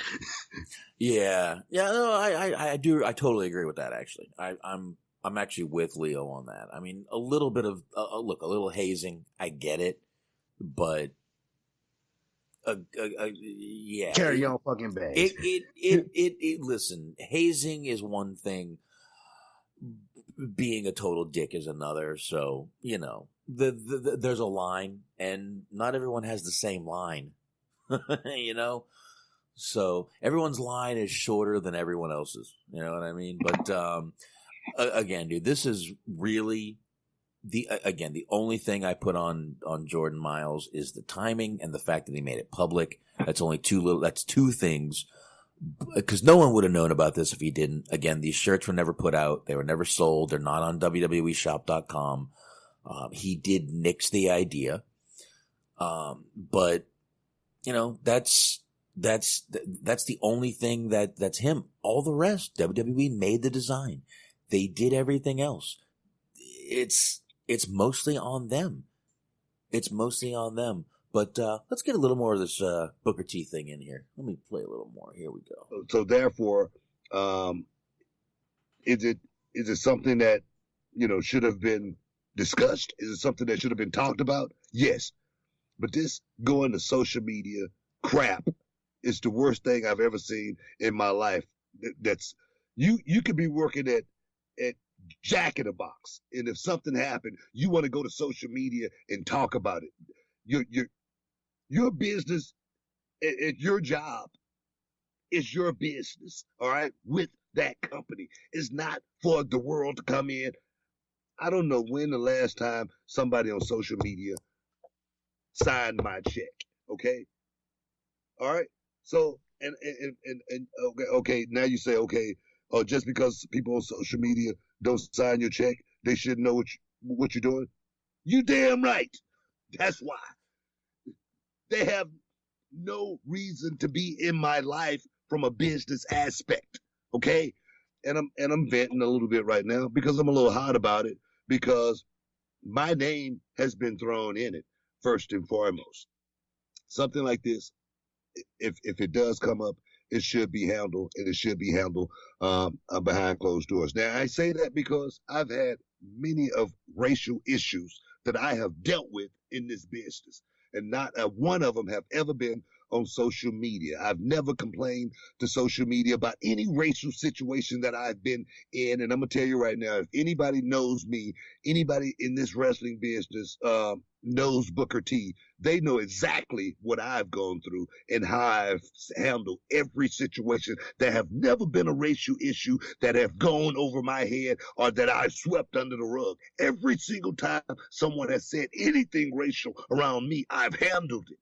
and to hear this Uncle Tom crap, calling, I heard, Jay Lethal's name. I know Jay Lethal. Jay Lethal has put in almost 20 years in this business. He's no Uncle Tom. I've heard people call me an Uncle Tom, and if they do it, I wish they would do it to my face. Don't do it behind those characters. Don't do it behind social media. Don't do it behind a cloak of anonymity. Do it in my face, okay? Because I'll show you what an Uncle Tom really looks like, okay? If you do it out in public. So I'm gonna go ahead and end it there. Booker T obviously a little upset about the whole situation. Didn't want his name thrown into it. Obviously defending. Don't blame him. No, defending Jay Lethal. And you know what? I think the main point I want to take from this, and I'm going to quote him. I don't know when is the last time somebody on social media signed my check. Amen, bro. That one statement, and again, this is Booker T. He's a crazy son of a bitch, but I will take that is one statement right there that is 100% true. Nobody on social media is signing your fucking checks. That company is. This was just again bringing back the time that he brought it up, and I want to go back to one other thing he said, where he said, if there's ever been something racial around me, I handled it behind closed doors. I didn't go on social media. I didn't put it out there. That's how you fucking handle it. Man to man. Everyone now, I'm going to blame a little bit I'm going the millennial route a little bit here. Some of these millennials just think you got to put everything on social media. It's got to be out there. It's just got to be fucking out there. Not everything needs to be out there. Once again, if he didn't put this on social media, this would not have ever gotten out. No one would have known about it. I don't have a problem. It's not the issue that he put it on social media. It's the timing he put it on social media. If he did it right when it was happening, I think I still wouldn't have had a problem with it. And I don't now. I just think the timing is odd, plain and simple. It's just an odd fucking thing, man. That he put it out now instead of back when it happened. And again, I see what he says, and everything just kind of got rolling around, and it ate at me, and finally I had to get it out there. Yeah, I mean, and it's like, obviously, everybody, if you feel like you're being wronged, or if you feel like there's an injustice going on, by all means, speak up. The point in all of that is, so we're not advocating don't speak up on your own behalf, especially, but everything does not need to be for public consumption. This is obviously a personal issue that should have been handled behind closed doors. Right. I'll put it to you like this. You get better results when you keep things in-house. I mean, Box, you said it many times on this show. Old show, too. When it comes to WWE, they like to keep things close to the vest. Mm-hmm. They don't like dirty laundry made public. If you have a grievance, you take it behind closed doors. You know what? I hear Vince has he very much has an open door policy. Knock on the door, you come in. If you have a grievance, you talk it out that way. Going on social media is not the best. When will these fucking people learn? Ask Luke Harper about what going on social media does for your career. Ask Callisto. Ask these people. It's not working out for you, bro. No. I'm telling you, man. John Moxley Dean Ambrose needs to teach a fucking class on how to fucking do this, because he did it the best fucking way, dude. And you know what? Everyone said, well, it got out on social media. WWE put that out on social media. John Moxley didn't. Dean Ambrose didn't put that on social media. That was WWE putting that shit out, getting ahead of the fucking game. So that man needs to teach a class on what you should and shouldn't do on social media, because everyone thought he was going to have this 90-day non-compete. Literally a week, 2 weeks later, he was on AEW. No issues, no lawsuits, no rumors, no nothing. Bing, bang, boom, done. One company to another, happy as a clam. Hot wife from WWE, and he switches to another company and is doing great. Awesome. And Antox was saying, and And I get what he's saying, like, not everything should be put out in the public, but if it was they would have treated him like, oh, y'all took him out back and put one. I mean, and that might very well be the case, but I put it to you like this: I feel like his handling of the situation might have been worked out better in his favor if he had to handle it behind closed doors. Making it public is not going to make it any better for him. Right. Like I said, they're not going to do anything to him right now because I feel like they're smart enough to realize if they let this guy go now, if they do anything to even remotely resembles punishment towards this guy, they're going to get huge amounts of backlash. What they're going to do is they're going to keep him on ice for a few months, let the thing die down, bring him back long enough to job him out on TV, and then bounce him out of there. Yep. Exactly. They're gonna keep him on ice, keep him off of TV, keep him off the live events, still pay him obviously, pay him enough to get by.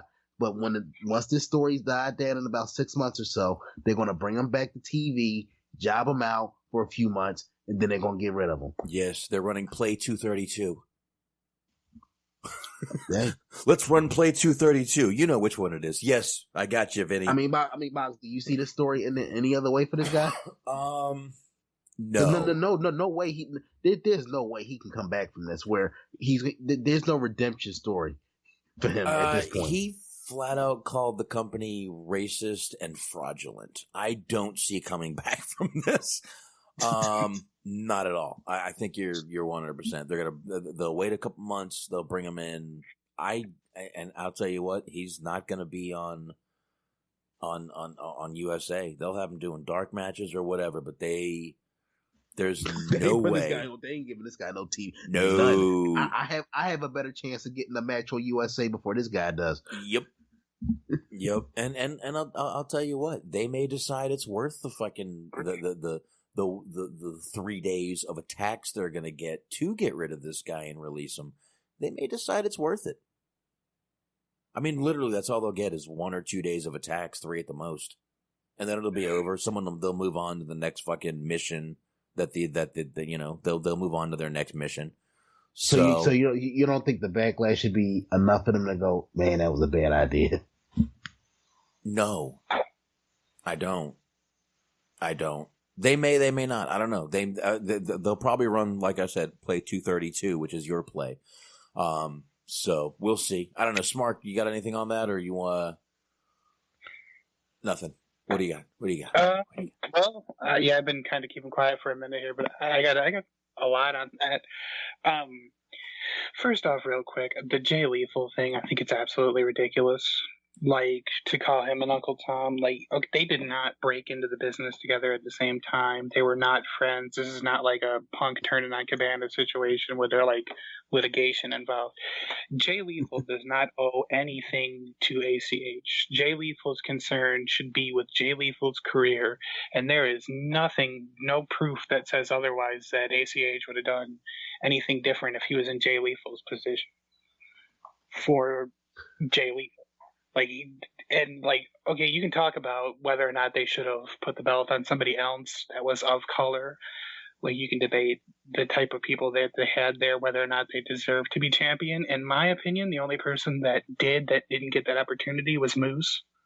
But he was on his way out anyway, I think. He was always kind of destined for something bigger and better. But as far as that goes, I just think the whole calling him an Uncle Tom thing was ridiculous. As far as the T-shirt goes, T-shirt was indeed pretty fucking racist. It was a bad call. As much as they cultivate their publicity, their PR, their charitable efforts and all of that, how that everybody perceives them in the public eye, I feel like they should have had somebody overseeing stuff like that so shit like this doesn't happen. And then the last point that I wanted to make was I don't know what he hopes to achieve by doing what he's doing. Because if he's trying to get a push, he's definitely not going to get a push this way. If he's trying to get released, I don't think he's going to get released this way. I think they're going to do what you were talking about with the play, where they just keep him in purgatory, job him out for a couple weeks, and then release him. What I think is more, for him, right or wrong, what's more going to be problematic moving forward is he now called somebody else that he used to work with an Uncle Tom, and he's now brought racial issues up about his employer. Like when he ends up getting released from the WWE, I think he's going to have a hard time finding work elsewhere. I feel like he's kind of gotten to a position similar to like how Colin Kaepernick was in the NFL, where he's been so polarizing and so divisive, right or wrong, regardless of how you feel about his stance, that they're just not willing to give him the time of day because they can hire other people that aren't as polarizing or controversial. And I feel like with ACH doesn't bring anything that's super unique that you couldn't find in somebody else with less of a risk of controversy and trouble moving forward. Yeah, I can't argue with any of those points, especially the fact that there's really, like we've been talking about, the fact that it's almost predictable where it's going to go with him. You know there's going to be no more TV time. I will be floored if I turn on USA in the next 2-3 weeks and there he is. I will be fucking floored if he's on NXT. I really will. But you know what? I will say this. You don't ever know with WWE. Sometimes the more you shit on them, the more they'll actually give you a shot. You never know what they're going to do. Now, that being said, it is. But that being said, this isn't Raw. This is NXT. If this is still run with Triple H, this isn't Vince. You know what I mean? Yeah, and not even that, dude. He called these people like you said, called these people racist, accused him of being a fraud. Those are serious slanderous accusations, bro. It's a big difference between calling somebody a piece of shit and calling them a racist. Mm-hmm.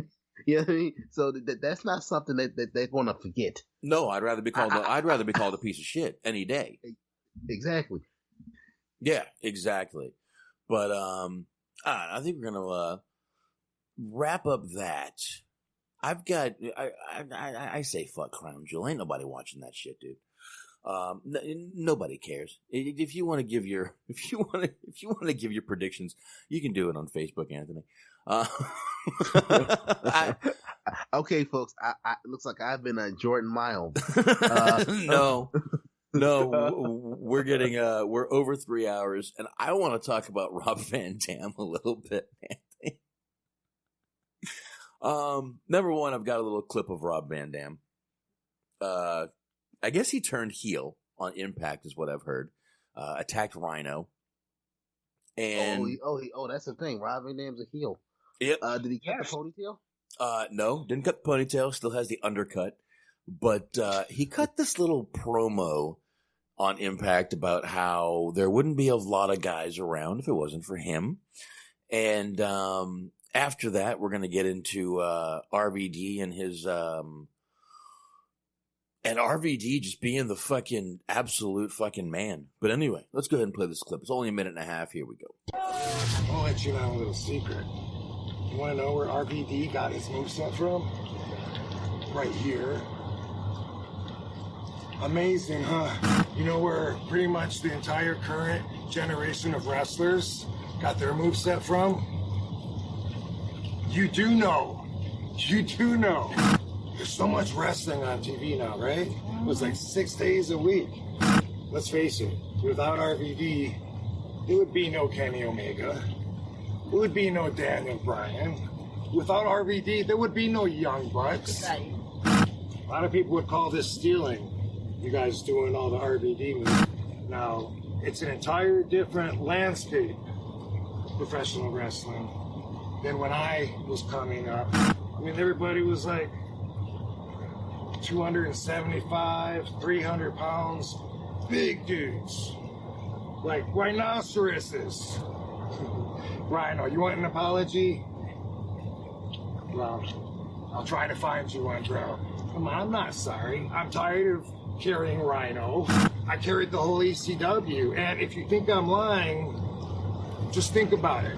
Who's the one wrestler that stood out? You know, I'm one of a kind. I already told you. Rob Van Dam. All right. RVD is doing this promo from a jacuzzi with Katie Forbes behind him. If you don't know who Katie Forbes is, go to Google, enjoy yourself.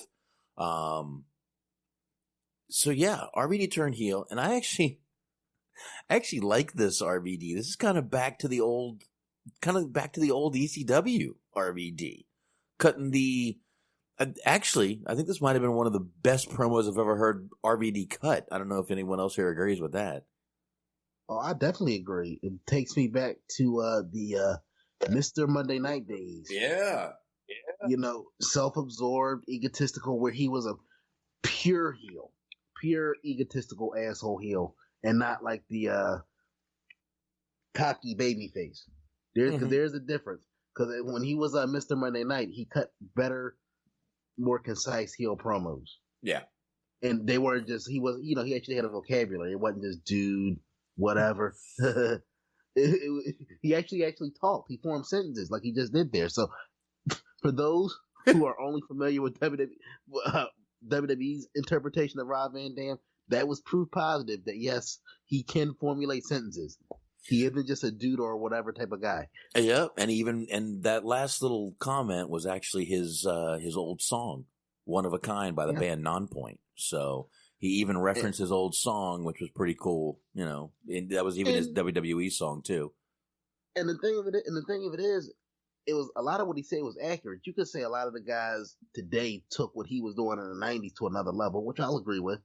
Mm-hmm. But they were clearly influenced by his style, clearly. So it wasn't inaccurate, anything that he said. I don't know if you guys agree or disagree with that. No, I really don't argue with what he said. I mean, a lot of the guys he brought up are younger than him and definitely probably did have some RVD influence. But I don't know. I just wanted to bring up RVD and also bring up the fact that RVD is living the fucking life of... Man, he's surrounded by tits, bro. This man, he puts out a tweet. He said, "When I was in WCW in 92, the boys weren't allowed to bring their wives or girlfriend to the arenas. Now I can bring them both." At Katie Forbes, the Katie Forbes. And the other girl he's with is Jennifer Barlow. And she's hot too, man. Katie Forbes is hot. There's a little, silicone going on there, but I'm okay with that. The other girl too, but this man is living the fucking life of the RVD. You gotta love this guy, man. You gotta fucking love RVD. And with that haircut, can still pull bitches. Come on, man. Yeah, dude. Like between that promo and his ability to pull the bitches, as you say, sir, I take back the recent negative commentary that I had on RVD, dating back to the Slammiversary episode that we did a number of months back. I was kind of harsh on RVD there, but I have to retract some of those statements. Yeah, no, look, I mean, RVD still doesn't look great in the ring. He's not great, but these hey, you never know. Maybe he'll get a little fire lit under his ass. I'm actually, believe it or not, this makes me a little curious to watch Impact. I just, goddamn, don't have the fucking time to do it. But, I don't know. Smark. It's actually smart. Yeah. Smark, once again, you were quiet. What you got on the old RVD? Well, I will confess to being one of the 7 people that actually saw that on Impact last night. Whoa! That's right. Professional broadcast journalist on the Michael Cole of this shit. Oh, shit. Anyway. That's why we brought you on, bro. You plugged the holes that we missed. Plugging holes in me. Anyways, I heard... I'm plugging holes up in this bitch. Plugging holes and taking souls. Yeah. Anyways, I heard him saying what he said, about how Kenny Omega, Daniel Bryan, all that were influenced by him. And I was like, what the fuck is this guy talking about? And then he said that he was the only person that stood out in ECW. And I was like, well, what the fuck is this guy talking about? But I was actually sitting there, like, thinking about it, and I was, like, actually reacting to it. And I was like, oh, he just fucking worked me. Like, good job. Because I'm actually sitting there, I'm like, this guy seriously believes this shit? And I was like, wait a minute, hold on, he's a heel character. Duh.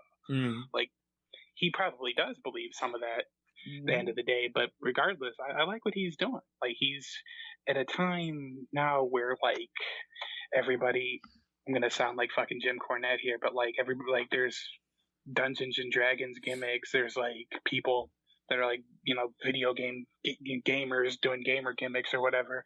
Like he's kind of doing an old school type thing. Where he's got 2 women on his arms. He's cutting promos in jacuzzis. He's saying that he carried, ECW and all that shit. He's kind of doing like kind of an old school thing, and I'm digging it.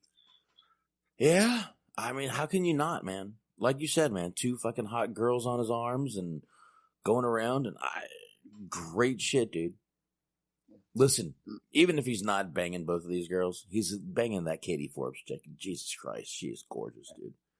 Gorgeous. I mean, man. even if he's not, you don't know is the thing. So it's like Yeah. he's doing what he's supposed to be doing. Yeah, and I mean, she's freaky.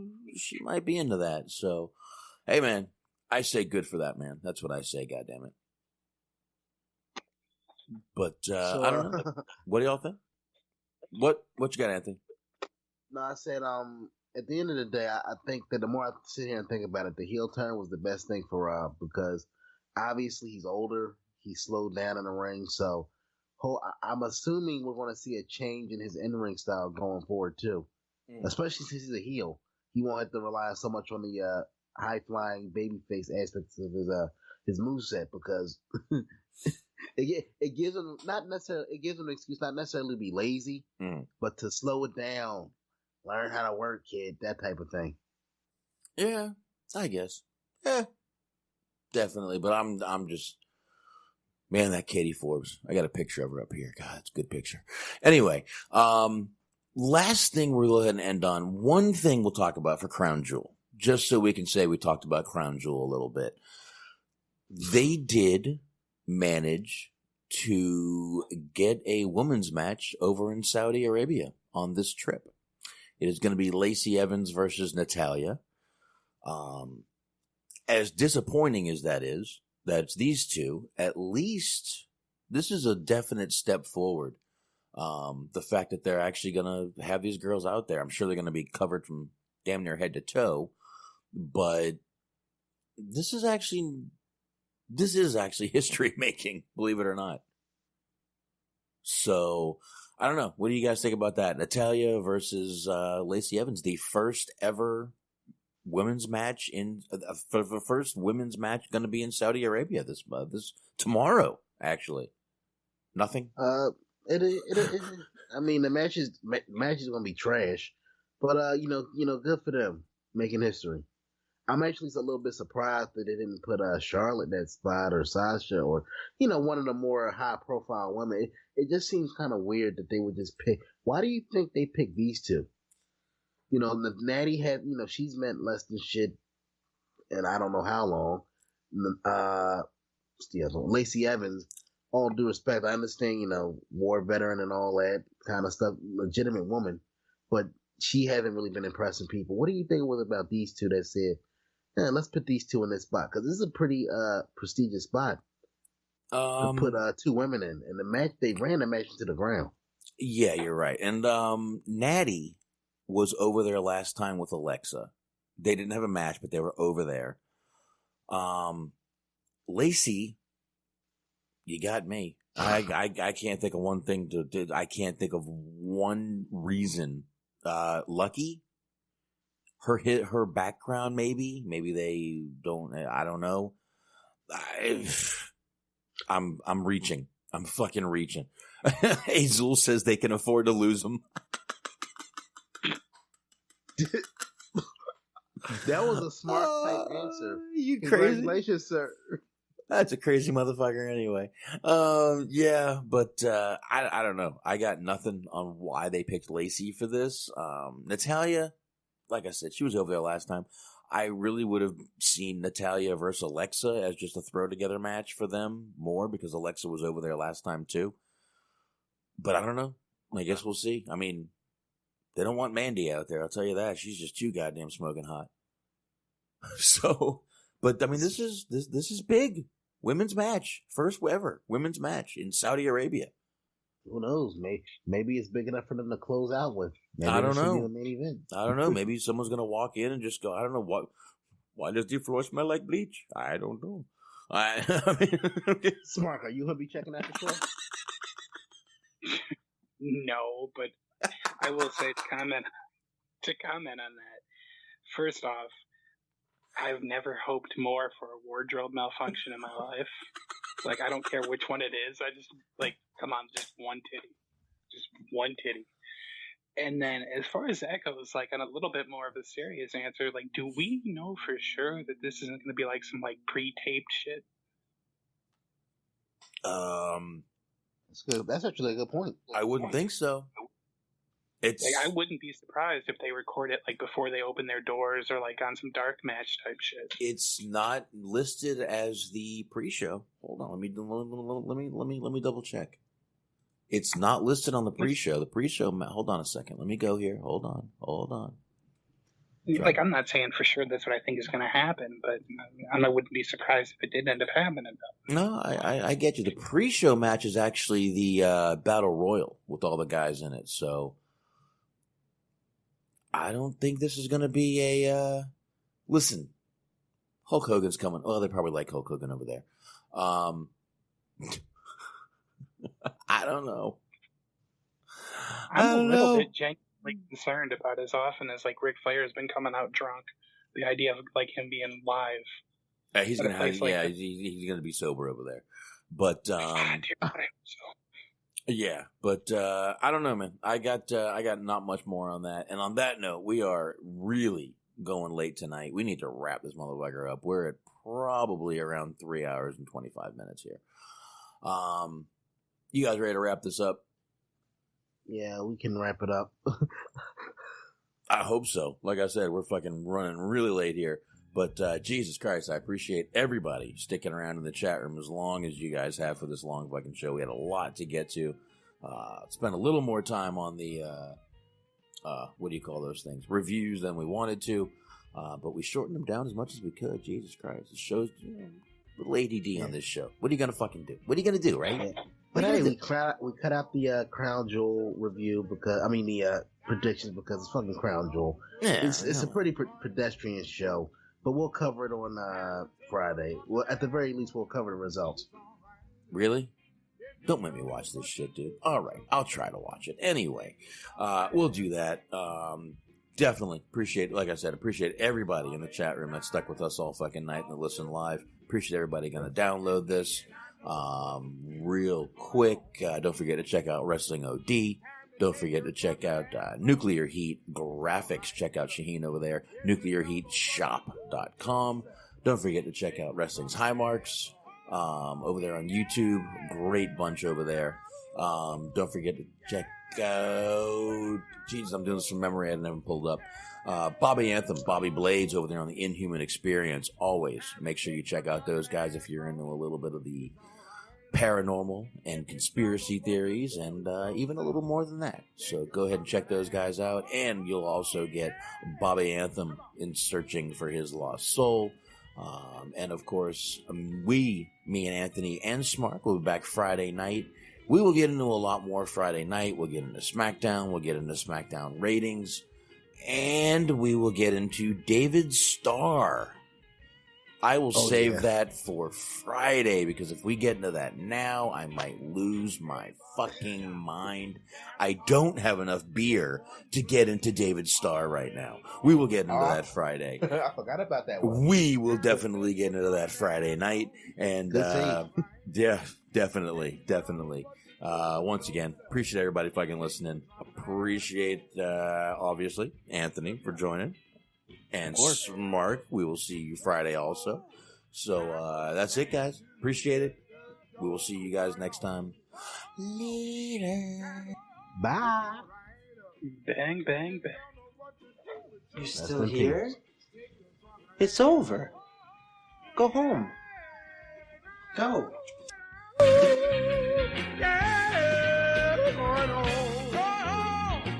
Time to take your drunken ass home. It's alright if you don't know what to do with yourself.